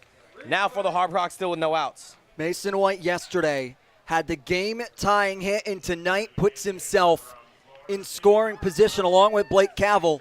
Reaches across the zone, makes contact with it down in the zone, and finds the left center field gap, able to bounce it one hop off the wall. And Mason White, once more like Blake Cavell, didn't have the start to the summer you would have wanted, but has really gotten into their own. And just a beautiful piece of hitting by Mason White. It's a fastball dotted on the outside corner that he just goes the other way and smacks it into left center. And his swing is so fluid. Just looked so clean through the zone, and that's what you see in BP for Mason White. And with the leadoff batter, Jackson West out the plate, first pitch, swing and miss. Infield coming in once again. Wareham Gatemen going to try to keep this deficit at 6 runs. West 1 for 3 on the day. Did line out to Murph Gray, who's been impeccable over at the hot corner. That one getting behind Jacob Jarrell and going right back to the catcher, just like we saw last night. Yeah, and that is a learning moment, as there's a little bit of padding behind home plate, and if it goes with a fastball, it acts almost like a brick wall, and it will just shoot right back off. And I don't know if Blake Cavell ever thought about stealing there. Yeah, no, there was a clear cross-up as well where that ball, Jarrell was not ready for a fastball there, went right past him. But with a backstop that's like one of these, you don't need to go the second it gets by the catcher. You can wait a second to make sure that it's not coming straight back. So nice job by Cavell to read that well. And a little bit of friendly banter. You see Mason White talking to Cavell like, go. You got the speed, go. And Cavell pointing to home plate like that one just bounced right back to him. And he showed off his speed yesterday. It was Mason White with a liner down to right field, and he was standing on second.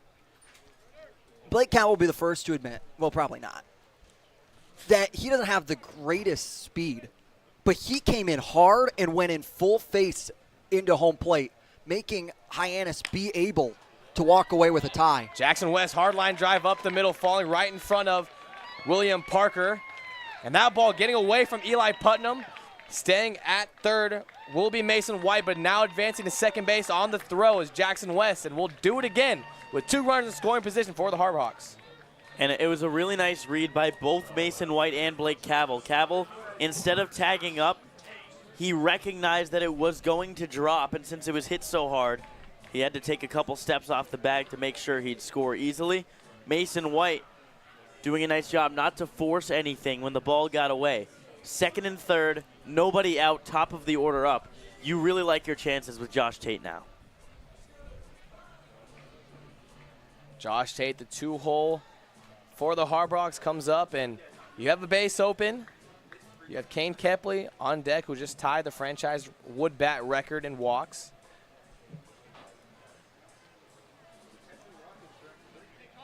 So expect Galley to work corners here, and if he misses by a little bit, it's not the end of the world. Infield still in for Josh Tate, who's hitting .317 on the summer. And Josh Tate using his hands going to right field. Reese Chapman didn't have to move. Tagging from third will be Mason White. Goes in standing. Goes in standing and gets called out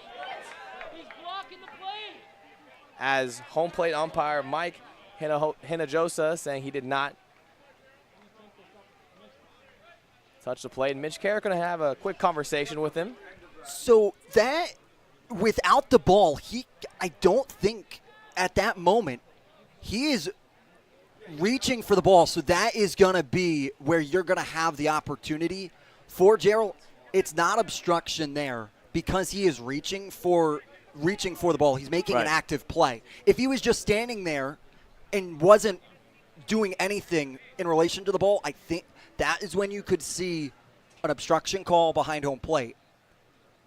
However, the obstruction rule is so finicky that it's all on interpretation.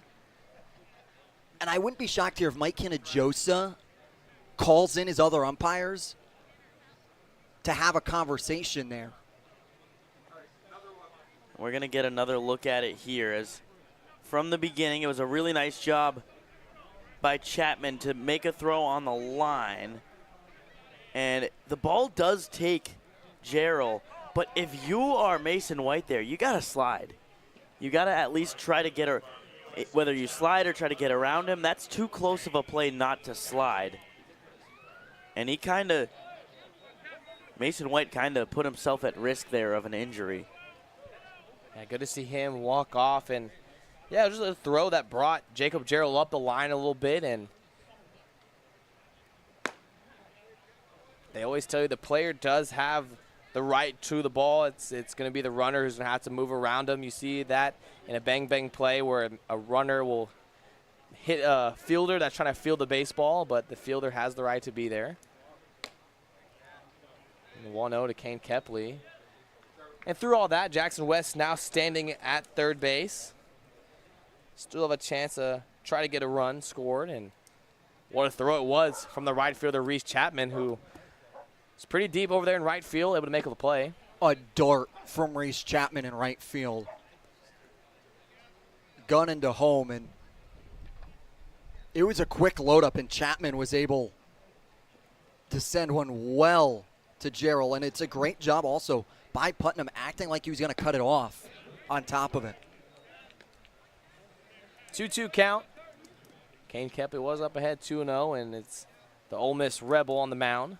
And Gallet that was able to get back into the count. 2-2. Twos are hot here once again. The Rebel works out of the windup. It's going to be a ground ball to Johan Desiro. Flips it on over to Eli Putnam. And Harbor Hawks still scratch one. Extend the lead to 7. It is 9-2 heading into the top of the 6th.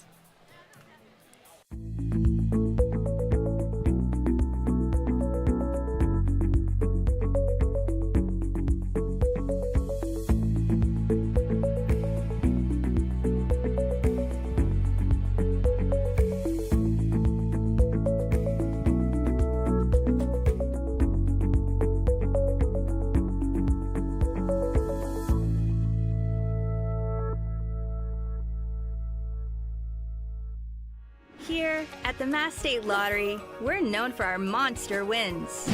But there's no bigger win than the $1 billion we provide each year to support all 351 cities and towns in Massachusetts. In our game, we know that supporting local businesses and helping communities is how we all win. Because at the lottery, we're all playing for the home team. The Mass State Lottery. Welcome to the state of winning.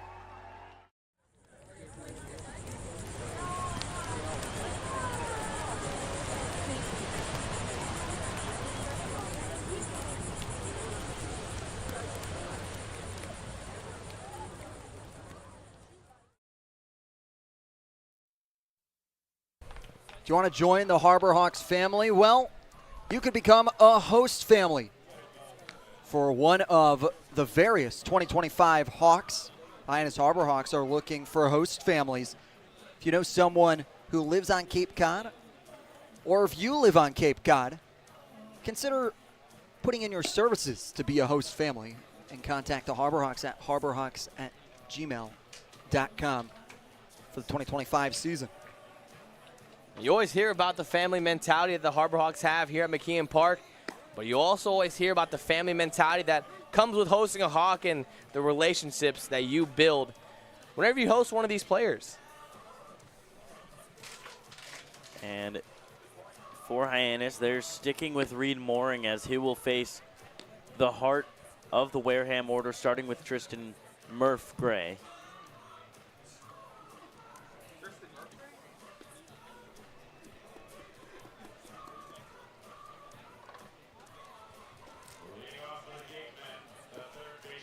And Hyannis getting another run, and offense has been active the entire night.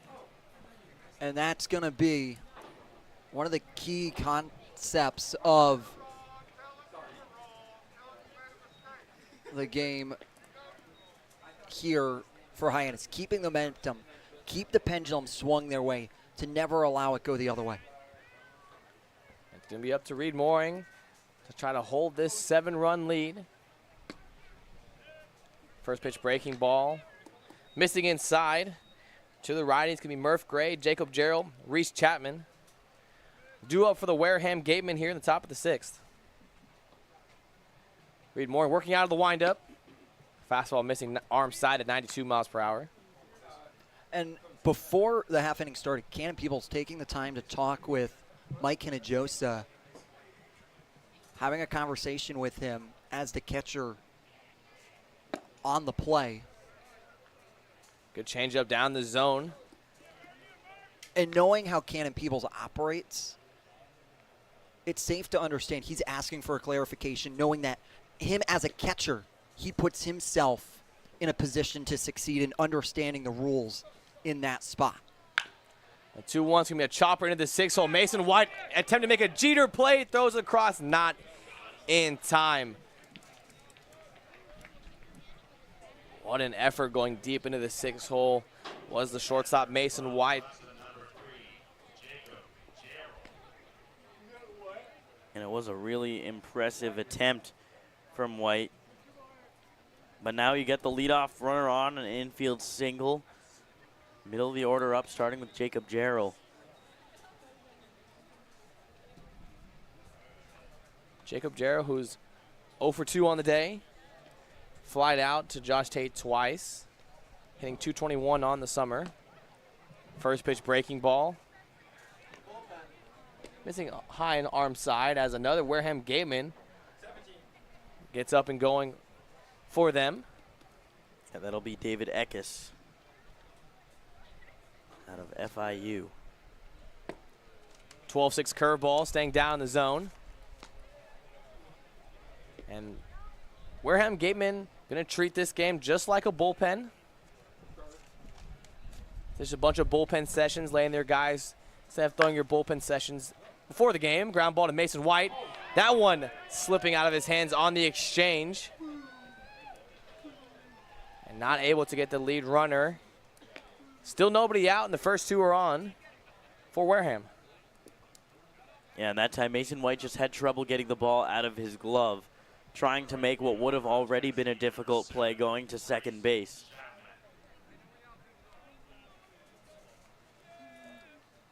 And now you have the right fielder, Reese Chapman, up at the plate, 0 for 1. Was hit by the pitch back in the 4th. They did rule that last ball a fielding error, and Nico Chapman, the guy responsible for throwing out Mason White at the plate. Yeah, amazing throw as that foul ball catches a piece of catcher Cannon Peoples. And he went down hard. Not quite sure where it got him, but he's going to get checked on right now. Catchers, the toughest players on the field.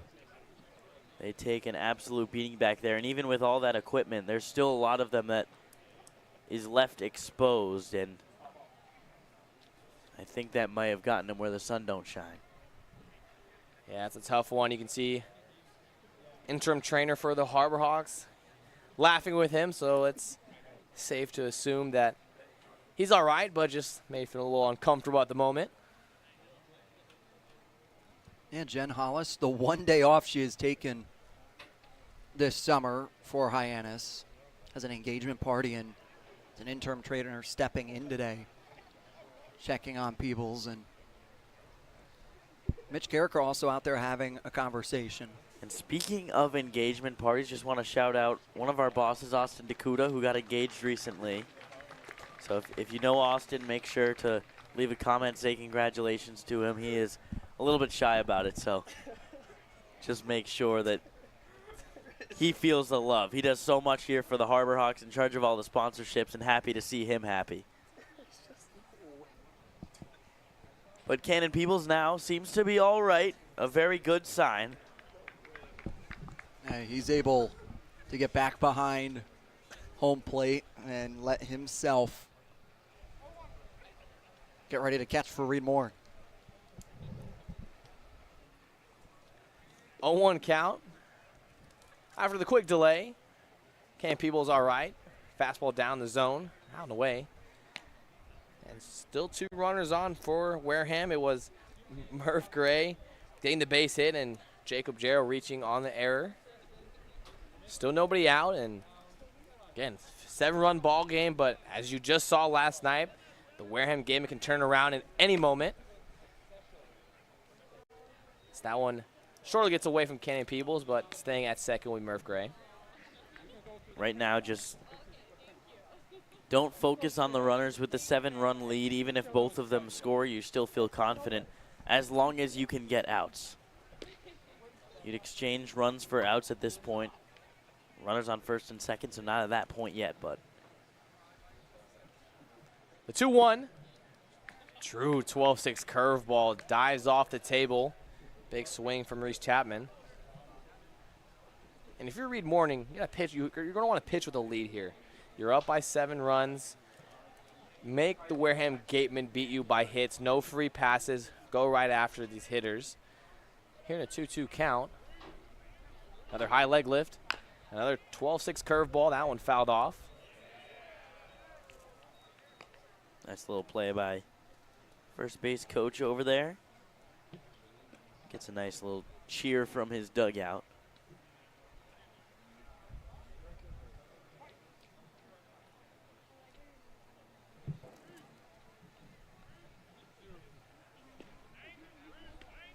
Two count. Breaking ball down in the zone. Peebles keeps it in front of him. And Reed Moore gets a big strikeout here with 2 on. Another really nice pitch from Reed Mooring to get the first out, and that is big with Eli Putnam coming to the plate. Not only does it get you your first out, but now you're at a point where a double play gets you out of the inning.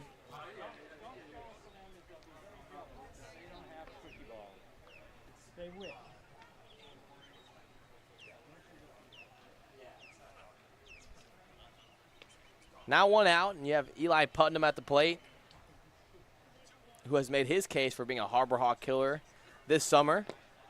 First pitch, 12-6 curveball again from Reed Mooring. 0-1.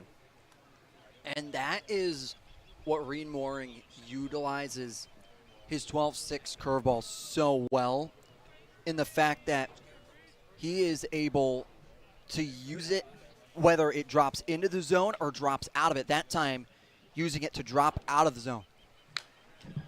And works the fastball in right behind it, fouled straight back, 0-2.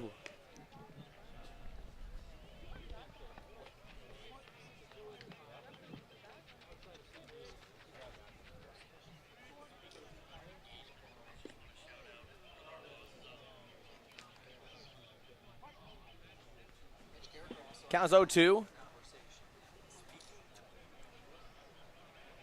0-2 count here with 1 out. Breaking ball once again from Mooring. Gets the strikeout swinging, and it's back-to-back strikeouts for Reed Mooring. A nasty pitch from Reed Mooring. Comes set, gives a look at the runner, and then it just drops right out of there. Out of the hand, it's strike zone, strike zone, strike zone. Last second, it is dirt ball reading, and you are going to have to try and golf it at that point. And that 12-6 is so good from Reed Mooring. And when he's on, that's the pitch he can lean on. It's been his go-to. First pitch That one pulling the string with the changeup, up ahead in the count 0-1.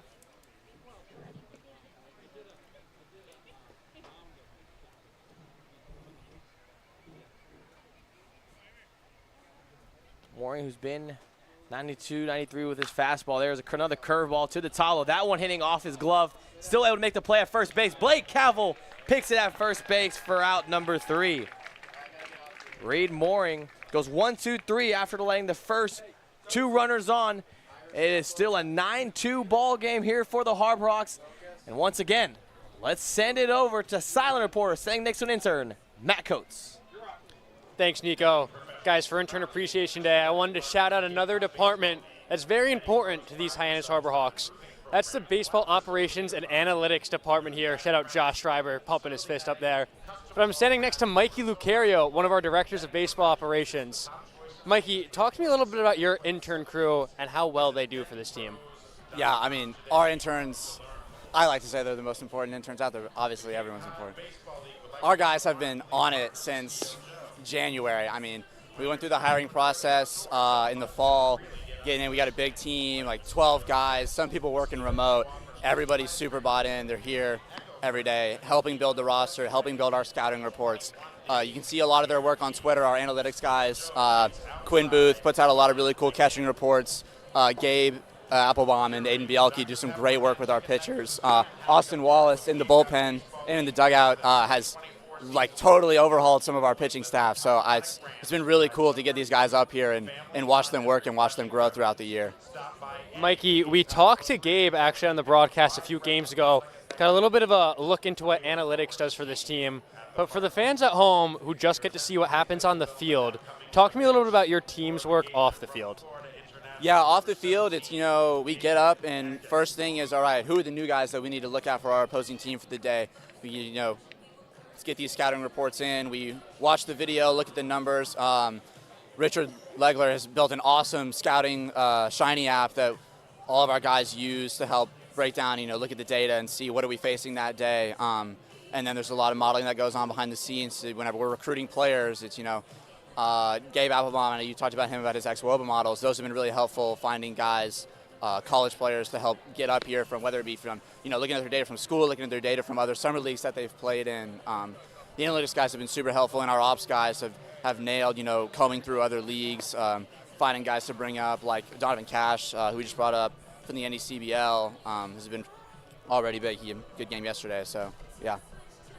And then lastly, Mikey, obviously working in pro sports is a very difficult thing to break into. For anyone interested in doing such a thing, especially in baseball, why should they not only work in the Cape Cod Baseball League, but for the Hyannis Harbor Hawks? Yeah, I mean, if you want to work in baseball, the Cape is absolutely the place to be. It is a huge resume booster. Everybody in the front office of the MLB knows the Cape, and they know how important it is. Not only, it's good for the players, but it's also as equally good for an intern. And I think Hyannis is far and away the most advanced analytically, and in terms of the operations department, our general manager, Nick Johnson, has done a fantastic job of building this department out and bringing in people like our assistant GMs, Zach Chase and Mazak Tarvari, who have really elevated this program into, pushing us to the success that we've had the last 3 years since they've all come on. So I think if you want a job, the Cape is the place to be, and Hyannis is the place to be, absolutely. Well, Mikey, thank you so much for your work off the field that has helped this Hyannis Harbor Hawks team be so successful so far this season. Hopefully we can see more of that. Back to you guys. Thank you, Matt Coates, once again, and thank you, Baseball Ops Mikey, for doing a great job as always. The 2-1 change up out front. Michael Atala sent it to center field, making the plays, William Parker. And guys, it's been that Baseball Ops team that they have built, doing a great job of scouting reports and getting the team you see on the field with their hard work. Yeah, and I mean, it is incredible the knowledge that they have about baseball, and the guys that they bring in to Hyannis are guys that would normally not be on anyone's radars. There you see them hard at work right now, trying to get some guys up as the playoffs approach, while also causing a ruckus here, as they got a warning from the umpires yesterday for basically just being big fans. But yeah, huge Harbor Hawk fans. You're always going to see them on their phones, computers, with the paperwork in front of them, always hard at work, doing scouting reports.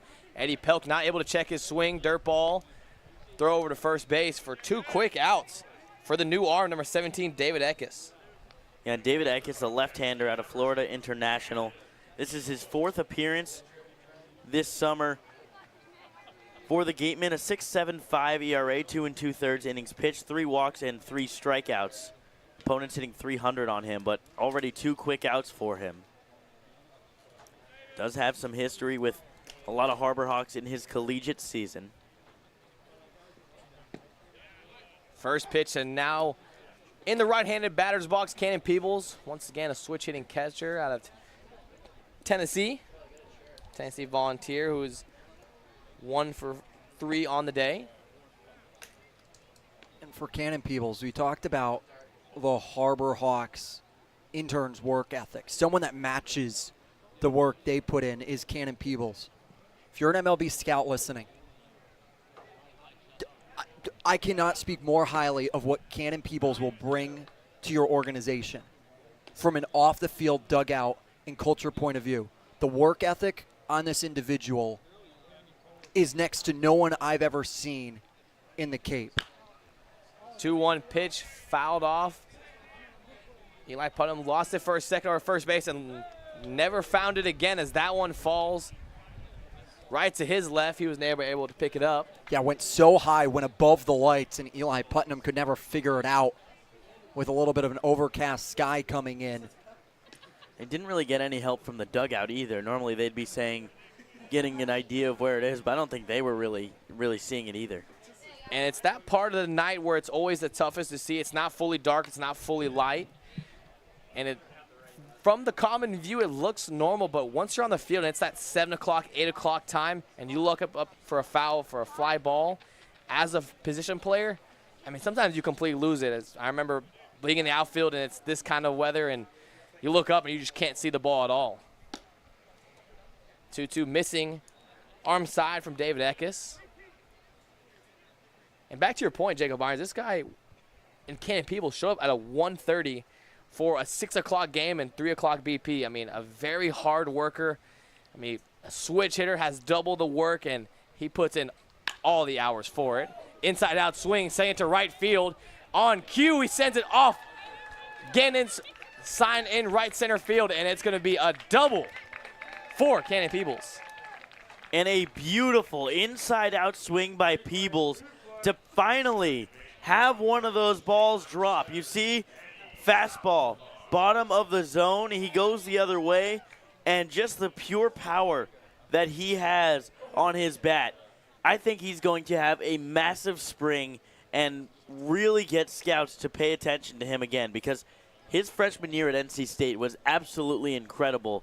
A little bit of a slower year in a very crowded Tennessee Volunteer team. He is likely going to be the guy this coming spring, and I can't wait to see what he's able to do. First pitch to Saldivar, in on the hands, foul ball over to Murph Gray at third base for out number 3. Cannon Peebles gets stranded over at second base. Score remains 9-2, and we'll see you back with the Wareham Gatemen back at the plate. This week we've been working a lot with doing play-by-plays, just doing behind-the-scenes stuff with sports broadcasting, which I never really realized how much went into it, but it's been really cool. They've grown a lot. I've never really done like a program like this before, so like seeing all the behind-the-scenes has like really grown. I've learned how to really just gain confidence in my play-by-play speaking, and I've learned more terms here when it comes to directing and producing, and I've just had a great time with John Rook. Doing the play-by-play stuff and all that, being with a guy like John Rook, understanding what like the major kind of entails of doing this camp, just really a preview for what you do here at Dean or any other college doing broadcasting, so I'm definitely more prepared to make this a job of mine.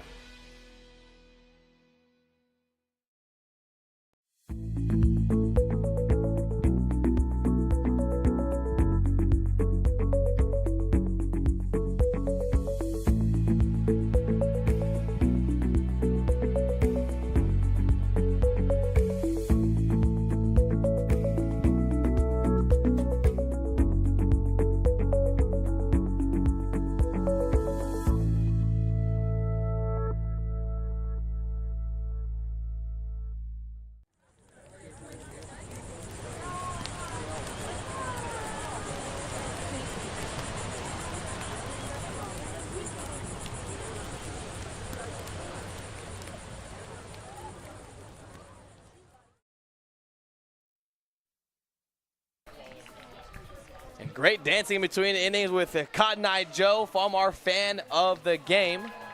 Brought to you by Ira Toyota. Showed off the dance moves to Cotton Eye Joe, and showing off his moves for the first time will be the left-handed pitcher, Aiden Vining. Aiden Vining comes in from Johnson in Wales and was the GNAC Pitcher of the Year. Hasn't pitched this summer, but last summer was with the Brockton Rocks in the Futures Collegiate Baseball League. Had an ERA of 5 through 27 innings pitched, and this past summer, or past spring rather, had an ERA of 3.86. Vining comes in here in the 7th.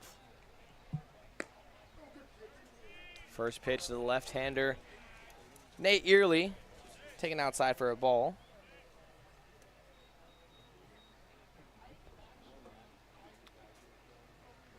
Lefty-lefty matchup, short arm action from Vining. That one missing down the zone. Yeah, Vining, T3baseball.com, all-region Northeast third-team member. Really pitched well.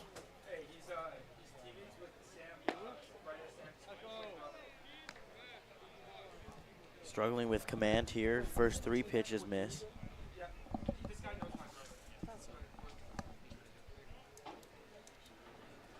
.30 count. That one down the zone.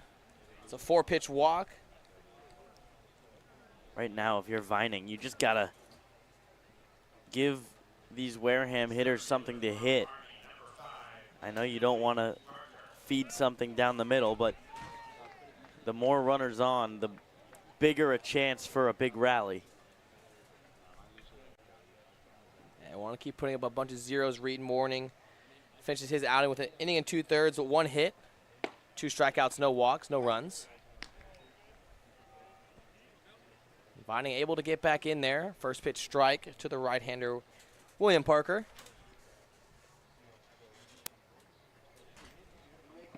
Breaking ball down the dirt ball. Reed. Cam Peebles throws a dart over second base in time to get Nate Early trying to steal second on the dirt ball. Reed. And Peebles with the cannon. Stops the ball in front of him, picks it up, and absolutely fires a seed down to second base on the money for a huge first out. There you saw it again.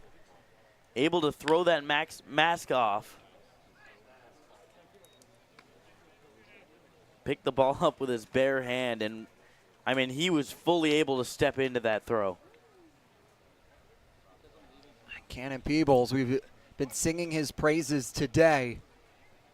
Shows you why.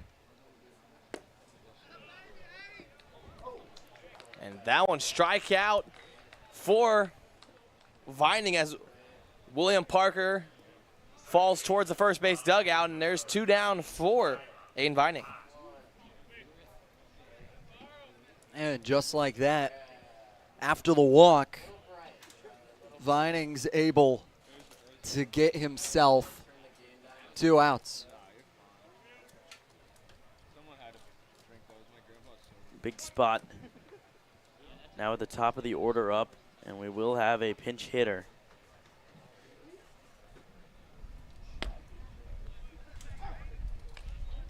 First pitch called strike. It's going to be Byram Hott. Byram Hott at a Marist, transferring to Louisville this year. And it's really his freshman year that stands out for Hott, a really solid player out of the MAC. Was the MAC Freshman of the Year in 2023. Continued on with a strong year at 278. And that's why he's able to make the jump into the ACC. And Hott has played a good amount of summer ball this year in the Perfect Game Collegiate League. Hit 291 with the Socrates Stallions. down to count 0-2. And a breaking ball down in the dirt gets him swinging. And it's going to be an unconventional 1-2-3 inning for the southpaw Aiden Vining. We'll see what the Harbor Hawks can do in the bottom of the 7th. It's stretch time here at McKeon Park.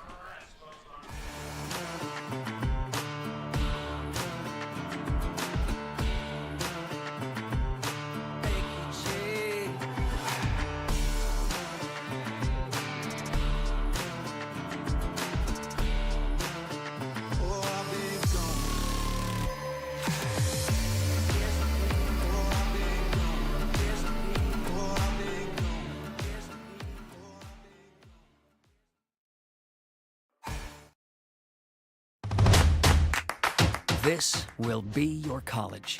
This will be your home. This is where you will join a community that supports you, cares about you, pushes you, cheers you on, challenges you, inspires you, helps you reach your dreams. Open your eyes to opportunity and your mind to possibility. Your future begins here. Make a difference. Leave your mark. Break the mold. Be a leader. Achieve unimagined heights. Believe in yourself. Make lifelong friends. This is your time. Your place. Your home. Your Dean. It all starts here at Dean College.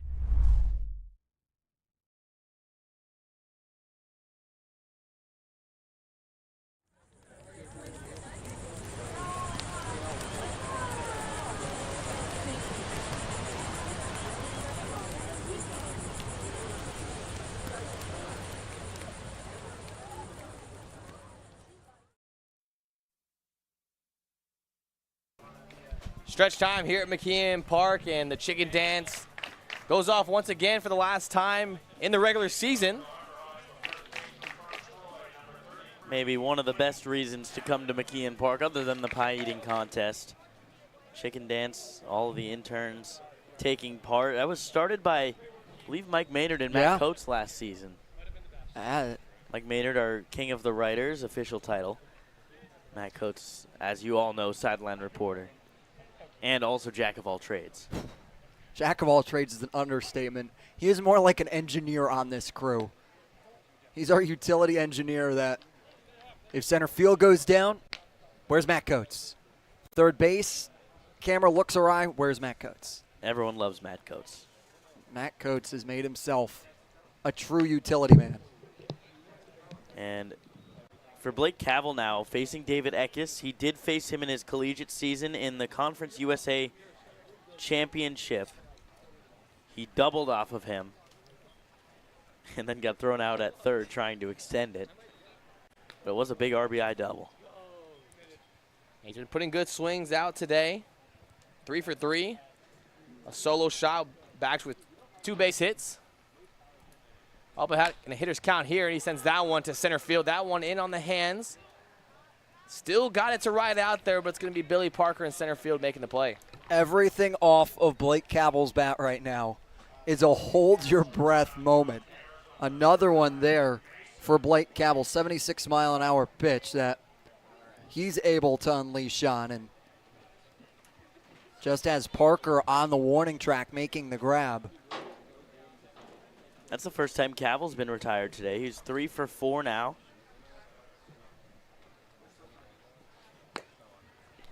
First pitch upstairs to Mason White, 1-0. And ever since he started using that Steve Irwin bat, things have just gone right for him. And now with the Steve Irwin bat broken, this is all Blake Cavell. The power surge is all him. Maybe the new bat's got a name. We're going to have to ask heading into the playoffs. But for him, he has found his groove after taking a weekend off, playing against the Savannah Bananas with the Aussie Drop Bears. If you're a Harbor Hawks fan and faithful, you've heard the story countless times. And it was a good reset for him, allowed him to get back into midseason form. That breaking ball missing arm side from the southpaw Eckes. Mason White, who's been swinging the bat well as well, after hitting a double back in the 5th. Fastball in on the hands. It's going to fill the count to full count, 3-2. Here with 1 out, you have top of the lineup.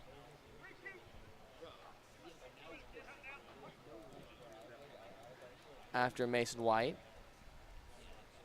The 3-2. And Mason White, another great swing to his pull side, gets the 1-out base hit. Yeah, really nice job by Mason White. It was a fastball in on the hands, and he was able to pull them in enough to just hit a line drive into right field. A nice job by Mason White to pick up a multi-hit game. Almost a carbon copy of the hit that was able to score 2 yesterday. It's a pinch hitter here, but Mason White, he's a little distracted today at batting practice. He couldn't believe that Rich Cogliano was in the Brockton Rap Hall of Fame. He was having the conversation with myself and Mason White, and Mason White was having no part of it. He thought Rich was pulling his leg, and he had me look it up, and then he didn't believe me. He had to go look it up himself, and then finally believed it. Pinch hitter here is J.P. Acosta. Yeah, J.P. Acosta going to get pinch hit for Jackson West, and he swings at that one down the left field. That one falls right in front of the wall. Mason White, rounding third, is going to try to score home. Shortstop Jimenez, a tough throw. That time, Mason White scores and touches home plate a couple times to reinsure it. And J.P. Acosta comes off cold off the bench, and it's an RBI double, now standing on third base. And what a beautiful swing by Acosta. It's a fastball that is off the plate on the outside corner. Acosta leans into that one and smokes it into deep left field. 94 off the bat, 351 as it one-hops the wall, and it is a big RBI triple. J.P. Acosta extends the Hyannis lead to 8. And that's going to be another pinch hitter, Josh Tate, who was in left field. Now getting pinch hit for the future Arkansas Razorbacks, Carson Bowles. And now Hyannis sitting up 8, reaching in to their dugout, getting some quality ABs here. Here only one now. Carson Bowles' first swing of the day is fouled off. And I've really liked watching Carson Bowles at bats these past few games. He hasn't gotten regular run just because of how good the outfield has been for them. The 0-1 uses handstand to right field. Hard line drive over to Reese Chapman. And after a very aggressive fake, J.P. Acosta now going to score after that ball gets by Jacob Jarrell. It was Acosta running halfway and started going back to third. And once it got past him, came in standing. And it was a really nice job by Acosta to read the throw from Chapman. Knew he'd have time to get back to third if he needed to. Decided as the ball was in the air that he wasn't going to be able to score. I think he was probably right, except the ball got away and still able to score. So he does end up scoring on the error. It unfortunately will not be an RBI for Carson Bowles, but still a really nice job by Bowles to hit the ball hard out into right field. It's an 11-2 ball game now here in the bottom of the 7th. 9-run game. Lefty-lefty matchup. 1-0 pitch to Kane Kepley, catches the outer corner. 1-1. And you're at the point now, if you're Hyannis, if you score a run, that walks things off. And honestly, if you're Wareham,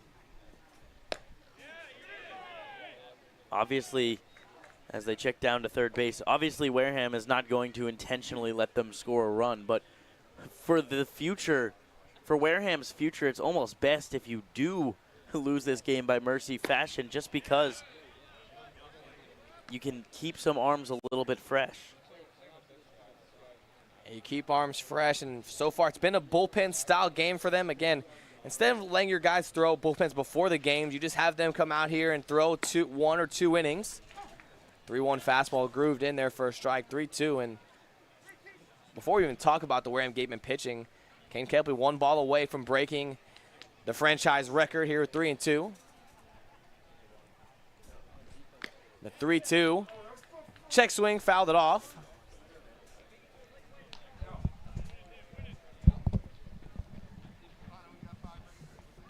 Kepley walked earlier in this game to get his 37th walk, tie Ventura's record. going to be the franchise wood bat record. The 3-2. And there it is. On cue, Kane Kepley. Congratulations, you are now the all-time franchise wood bat leader for the Hyannis Harbor Hawks. 38 walks. It's incredibly impressive what Kane Kepley was able to do this summer, and now he stands in a league of his own, and he really put together a really disciplined summer. And it speaks to being here from day one and playing throughout the entire summer, never missing a beat, and coming to work every day with a goal and really delivering on that. And it's going to be a new Wareham Gatemen arm. We'll talk Wareham Gatemen pitching along with more Kane Kepley right after this. This will be your college. This will be your home. This is where you will join a community that supports you, cares about you, pushes you, cheers you on, challenges you, inspires you, helps you reach your dreams. Open your eyes to opportunity and your mind to possibility. Your future begins here. Make a difference. Leave your mark. Break the mold. Be a leader. Achieve unimagined heights. Believe in yourself.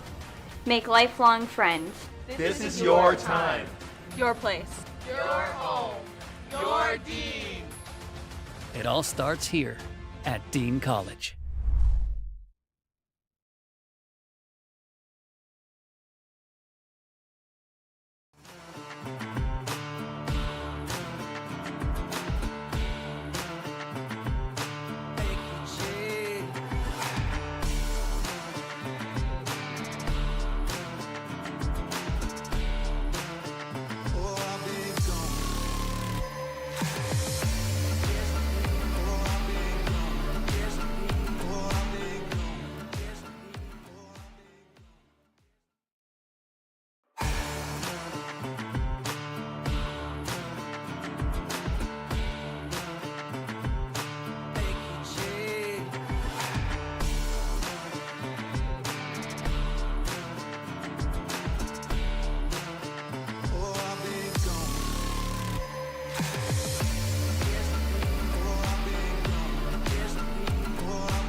New arm for the Wareham Gatemen, it's the right-hander Jake Kubler, number 18.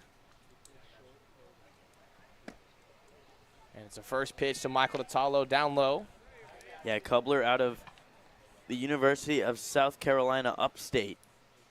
6.39 ERA this past season.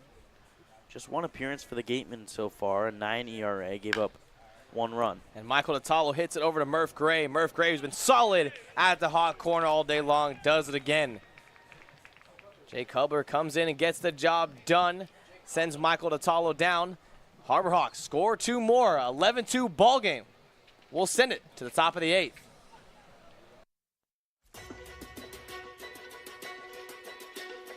I think, Dean, they're allowing you to find your own success and your own true independence.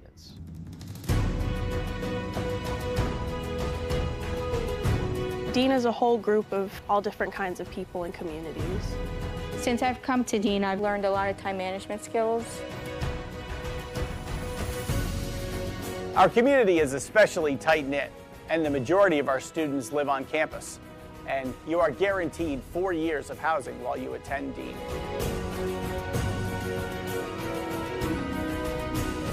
Dean is just full of opportunities for you to embrace, to welcome, so you can change yourself to who you want to be and form your career for the future. So go through that, all right? Think that way. Be a bulldog. Have a bulldog mentality in everything you do in life. whether you're playing sports or in the classroom or just socializing around campus. Here at the Mass State Lottery, we're known for our monster wins. But there's no bigger win than the $1 billion we provide each year to support all 351 cities and towns in Massachusetts. In our game, we know that supporting local businesses and helping communities is how we all win. Because at the lottery, we're all playing for the home team. The Mass State Lottery. Welcome to the state of winning.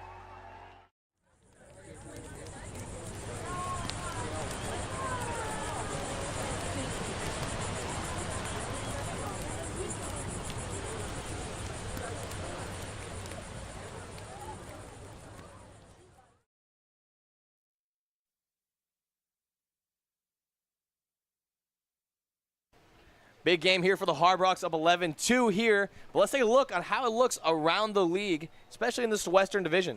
Yeah, and we're going to give you just the West right now. There's so many games in play today that it could only fit West teams on our scoreboard. So you have Bourne taking care of business at the 12 o'clock in their first game. Falmouth took care of Katuitt, opening up the potential if Hyannis is able to hold on to win and get this win. They would now clinch the West Division for the first time. Right now in the bottom of the seventh, Katuitt putting it to Falmouth at Gov Fuller Field. Same with Bourne, giving it to Orleans. And there is one other final, that's in the East. The Brewster Whitecaps gave it to YD 13-5 today. And the 1-1 to pitch to Colby Turner, sent to left center field. Ranging into left field is now Carson Bowles, making the first out of the inning. And there's only one other game in the East in action. It's in the top of the sixth. Harwich and Chatham tied 4-4. That game is meaningless for Chatham. They've already solidified their spot as the second spot. They'll host a playoff game at Veterans Field on Tuesday. As for Harwich, they're able to make some moves up because Orleans loses both games today, and now Brewster and Orleans tomorrow will set up for a very big game. First pitch swinging, Murph Gray. That one gets by the diving glove of Michael Tatalo and Mason White. Not able to come up with it. And Murph Gray has reached base for the second time today. Yeah, just a well-placed ball that time by Murph Gray. Nothing Tatalo nor Mason White can do about it. Infield single here with one out.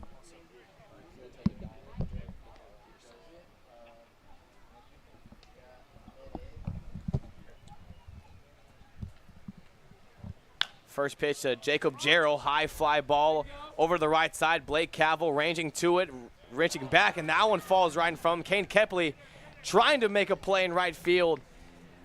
Not in time.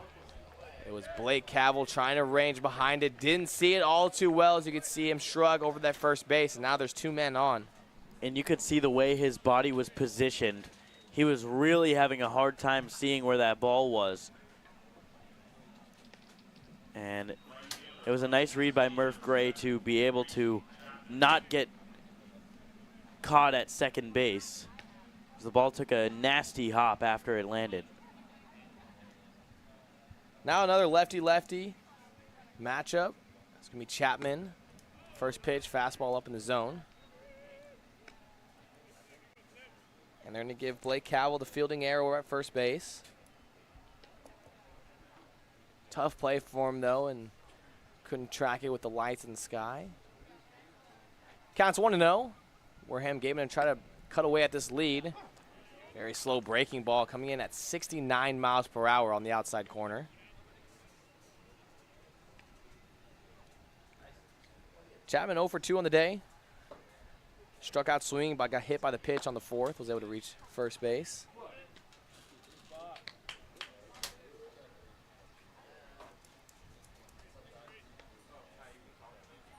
Chapman has been active defensively today in right field. Has had to make a couple throws home. Got Mason White on one of them. And a big swing from him on the 84-mile-per-hour fastball. A very strong arm in right field so far. And Vining doing a really good job of working around in the zone, making his stuff hard to pick up on. Good breaking ball there. It's the left-hander Reese Chapman just able to get a piece of it. And Chapman is able just to get the end of his bat to make contact.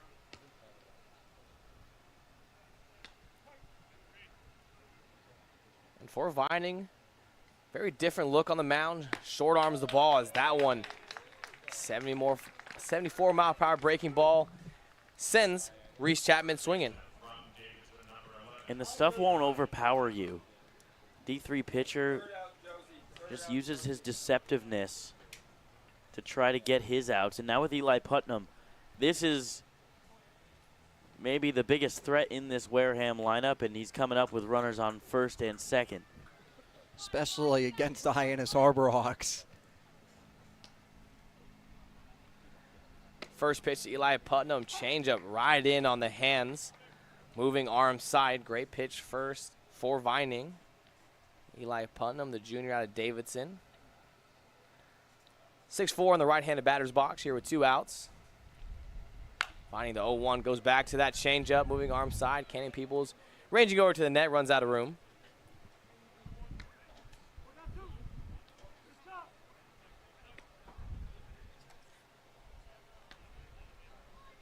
Runners on first and second for Putnam. Big spot for him. A little bit of wind picking up here at McKeon Park, roaming towards center field. 0-2 to Putnam. Putnam using his hands going down the right field line. Kane Kemp losing speed to range over it, almost overrunning it. Getting behind him, scoring easily will be Murph Gray. Now rounding third and scoring will be Jacob Jarrell. And it's going to be a 2 RBI stand-up triple for Eli Putnam. And Kepley was absolutely hauling out there. In fact, he was going a little bit too fast as he overran the fly ball. It fell down behind him. It had a lot of weird spin on it. Normally you see from a right-handed hitter, the ball will tail. Except the way that Putnam hit it, it really didn't tail as much as Kepley expected it to. Kind of stayed straight. And that was why Kepley overran it. So now a 7-run deficit for Wareham, but there's still 2 outs, so Hyannis can get out of this comfortably. Now it's Putnam standing only 90 feet away.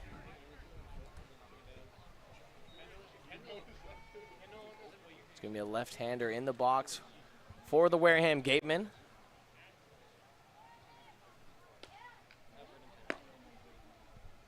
Sam White in there, the utility man from West Virginia, getting a pinch hit here for Antonio Jimenez.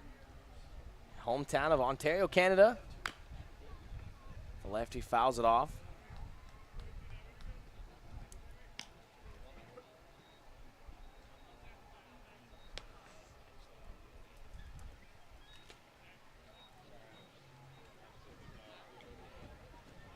Another lefty-lefty matchup. 1-2 here, 2 outs. Finding 1 pitch away. High leg kick, and the breaking ball just fouled off behind the netting.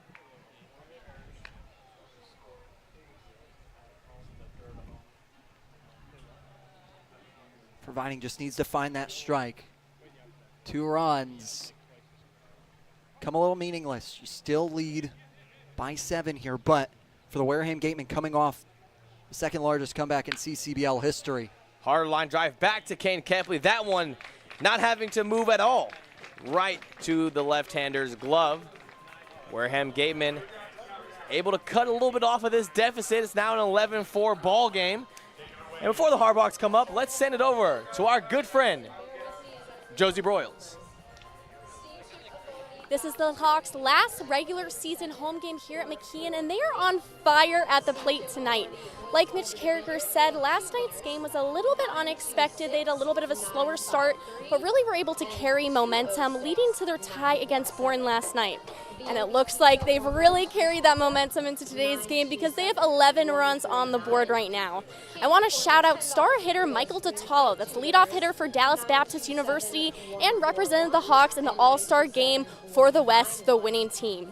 He's had 2 RBIs tonight and last night went 2 for 3 at the plate. It's so great to see him doing so well because he's been here since the beginning of the season and it's right before the playoffs. Back to you guys. Thank you, Josie. Yeah, Michael Tatalo swinging the bat well for the Harbor Hawks. And yeah, Michael Tatalo, leadoff hitter for the DB Patriots. You see him in the heart of the order for the Harbor Hawks this year. And hey, we did see him lead off once. It was at Spillane Field where he went 2 for 4, had 6 RBIs. So I guess hitting in that spot where he's comfortable, but he's made it clear that he does not care where he hits in the order. He is going to provide this offense with that extra base hit capability that they need so much. And yeah, Michael Tatalo has been so important for this Hyannis Harbor Hawks offense that has lost a fair share of its very best hitters. You start things off by losing John Gazdar early. Obviously, he goes to the draft, gets drafted by the St. Louis Cardinals. You lose him, then you lose a guy like Eric Snow more recently, who has been so impressive for them. Not to mention guys like Nick Groves, guys like Camden Janik, who really provided a lot of offense for the Hawks throughout the season. Of course, Zach York. Michael Tatalo has been one of the few guys that has been here, and that's not to put blame on any of those other guys. They had perfectly valid reasons to leave, getting drafted, figuring stuff out with their visas. You talk about Nick Groves, but Michael Tatalo has been everything that they could ask for in a consistent bat that you need to have to be successful in the Cape Cod League. Yeah, got to do a sharp segment with him earlier today. Expect that video coming up very soon. Very fun guy at the plate. You love his approach, swings really hard, and you'll get to hear more about him, his approach at the plate, as well as a little bit of fun facts. Got to learn some fun facts about him at the end, so be sure to tune in. Eddie Pelk staying at the plate, fouls that one off, 2-1. Tatalo, a little bit of a golfer as well. Really good from 100 yards and in. Calls chipping his best part of his game. Yeah, talked about that too. Talked about how good he is with the irons, and he said he's good with the drivers too. He can really send that one a driver far, but he says it has the tendencies to go left and right as well with the driver. But talked about his golf game as well, and yeah, big irons guy, and yeah. I'm a big irons guy as well. I'm a big Jacob Irons fan. I hate irons. That breaking ball catch Eddie Pelk out on his front foot. The golf clubs though are okay. Yeah. Well, hey, what can I say? I'm just kidding, Jacob. Don't worry, Josh. Reason why I was in the All-Star games all year, so. Yep, that's true. Always got to give it to you. That's true. Am I going to get to be the best man at your wedding for that reason? Probably. Good. Wow. I'm just getting overlooked on everything, aren't I? Canyon Peel's back at the plate back in the left side. He goes right, left, and all of his at-bats back on the left side. Canyon Peel's natural right-handed hitter, and it was his sophomore, junior year. Guys, I don't know if you guys heard this story. It was his sophomore, junior year. In the middle of the spring, he decides, I want to be a switch hitter. I want to start hitting from the left side. 4 months later, he is hitting competitively in summer ball, and now you see him for the Tennessee Volunteers. So an unbelievably athletic story to be able to just, hey, I'm going to try to be a switch hitter, swing from the left side 4 months later competitively. That's such a Cannon Peebles story. Puts his mind to something, and it's going to take the entire weight of the world for him not to accomplish it. And a high fly ball down the left field line. Murph Gray ranging towards it. Cannot get there in time. 1-2. Peebles a double off the wall going to the opposite field in right field. His last at-bat was as a right-handed hitter. Really happy to see him find success, and it feels like you've got some of the key guys in this lineup that are finally starting to get things going here this summer at just the right time. Cannon Peebles, Blake Cavell, potentially Eddie Saldivar after today, Mason White. So many of them are getting hot at the right time. And Cannon Peebles sends that one to the right center gap, but able to range over it will be center fielder Billy Parker. And that one not fully barreled, a little bit off the end of the bat that time. But Cannon Peebles still making loud contact, still doing a really nice job. Those balls are going to start to fall eventually. And for Cannon Peebles, it's one of those tough moments that you're sitting there being like, they're going to fall. They're going to fall. You just have to keep faith. And for him, everything is there. It's just a shot away.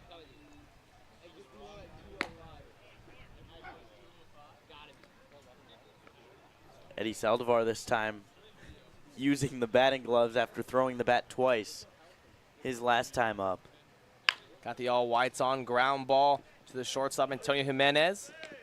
And there's 3 gone. It's a 1-2-3 inning for Jake Kubler. And we'll send it to the top of the 9th. Harbor Hawks 3 outs away, clinching the West. Hey Cape Cod, we're Bork Heating and Cooling. We've serviced over 5,300 customers on and around Cape Cod for almost 40 years. We install and service your heating and cooling system, and our #1 goal is to ensure we do the best job we possibly can to make our customers happy. You have the triple cheerleading squad for Bork sitting here. They repaired our heating system, took care of our air conditioning system, and they set something up with the remote system that they installed for us as well. Yay, yay, yay for Bork. We love them. Give us a call when you're in need of HVAC services. Hope you enjoy the game. Here at the Mass State Lottery, we're known for our monster wins. But there's no bigger win than the $1 billion we provide each year to support all 351 cities and towns in Massachusetts. In our game, we know that supporting local businesses and helping communities is how we all win. Because at the lottery, we're all playing for the home team. The Mass State Lottery. Welcome to the state of winning. Hello there, Cape Cod. We're Bork Heating and Cooling. We've been around for 38 years and counting and have served over 5,300 customers. We specialize in the installation and service of your HVAC systems. Our favorite part of the job is making sure our customer is 100% satisfied. We've been using Bork Heating and Cooling for over 20 years now. They've installed our furnace, our central air conditioning, and our hot water heater. Their service department is great, and I'd highly recommend this company to anyone. We hope to hear from you. Give us a call anytime. Go Harbor Hawks!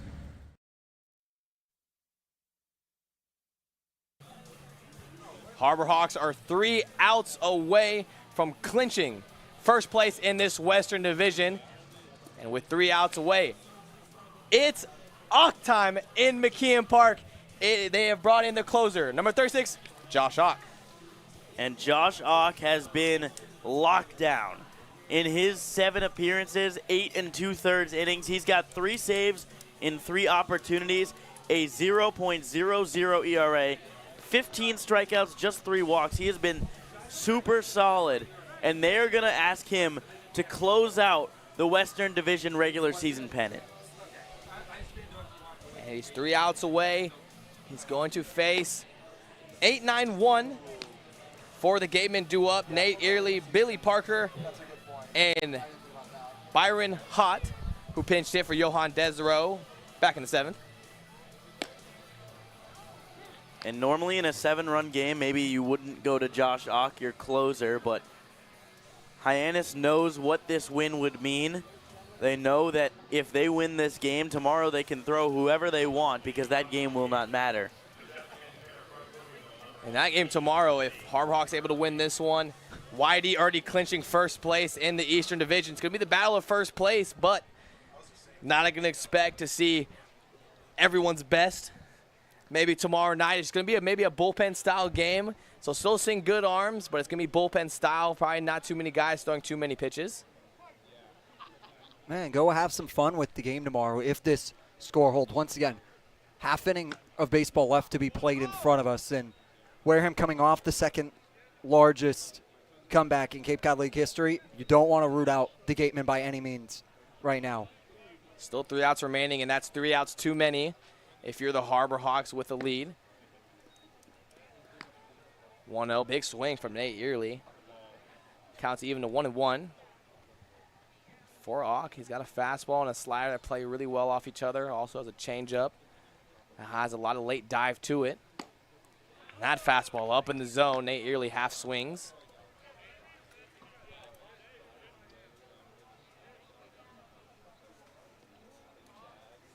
One and two count here to the left-hander, Nate Early, has had a very successful day. A solo shot in the second. And Josh Ock sends him down swinging on 4 pitches. Ock time comes with strikeout time as well. He is a great strikeout pitcher, and it's because he uses the outer part of the plate, especially on lefties. Keeps everything away from them, having them to try and go get a barrel on it and stretch out their wingspan and swing plane. 2 outs away. It's going to be William Parker, the right-handed batter. It's going to be a pinch hitter for the Wareham Gatemen. Number 16, Michael Lippy, coming in for Billy Parker, the center fielder. The 1-0 to the right-hander. Middle strike, back even. And for Hyannis, they are 8-1-1 against Wareham in the past 2 seasons, looking to make that 9-1-1, 2 outs away. But again, we know this Wareham offense. Obviously, the odds are stacked against them, but 7 runs in an inning, they've done it several times this year.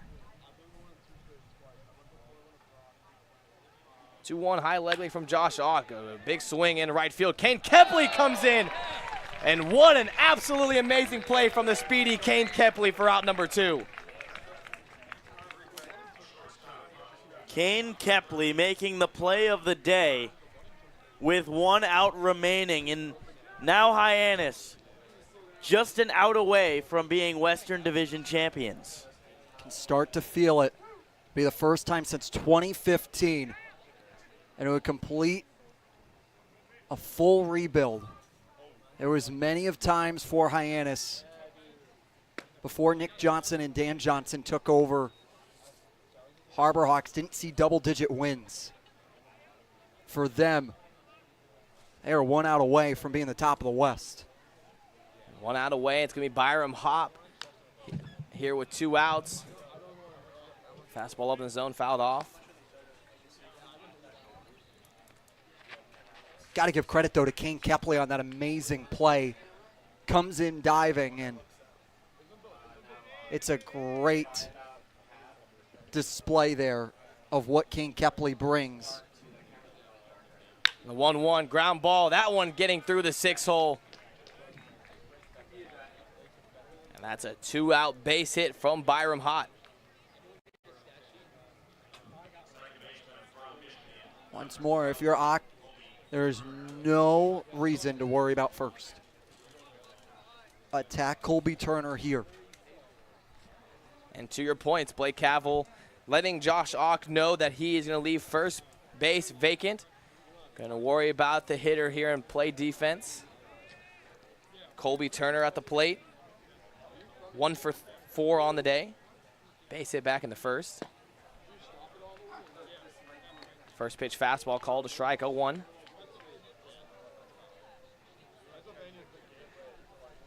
Harbor Hawks fans getting jittery over there down the third base line, as they know they are 1 out away.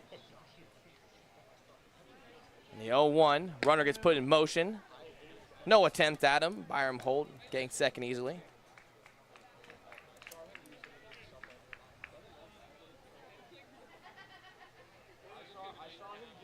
One count to the left fielder, Colby Turner.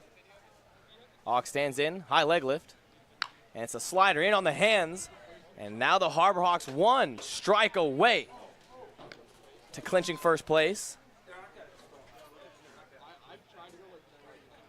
1 strike away, Colby Turner. As you can see, the Hawks on the railing,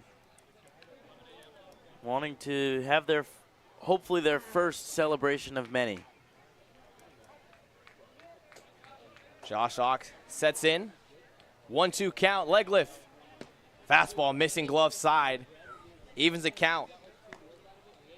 He reached back for that pitch. Coming in at 92. Felt like the weight of the world was on his shoulder right there. 2 balls, 2 strikes, 2 outs. The twos are hot at McKeon Park. Hawk sets, delivers. And for the first time since 2015, the Harbor Hawks are Western Division champions. And there it is. Josh Ock K's up Colby Turner. And at least for the regular season, the Harbor Hawks Western Division champions.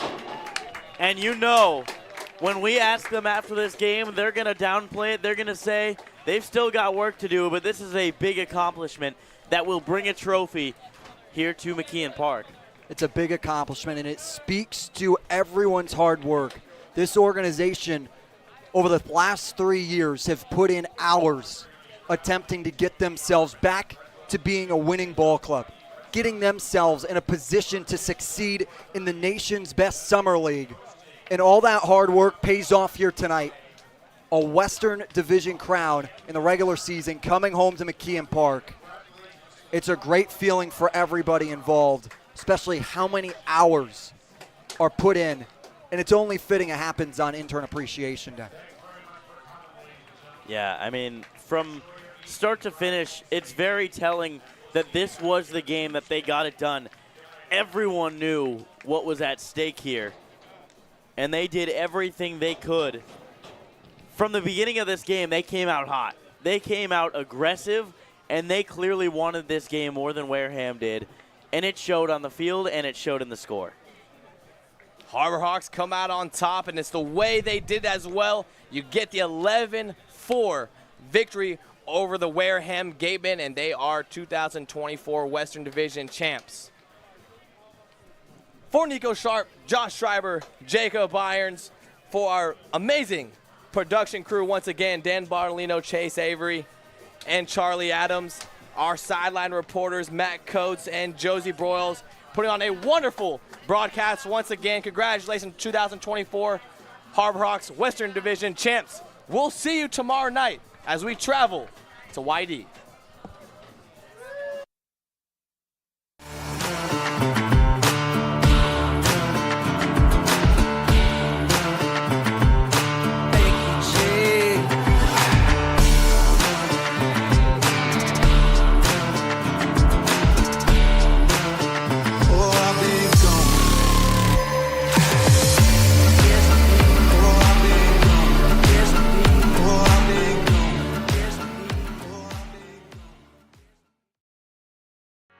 Here at the Mass State Lottery, we're known for our monster wins. But there's no bigger win than the $1 billion we provide each year to support all 351 cities and towns in Massachusetts. In our game, we know that supporting local businesses and helping communities is how we all win. Because at the lottery, we're all playing for the home team. The Mass State Lottery. Welcome to the state of winning.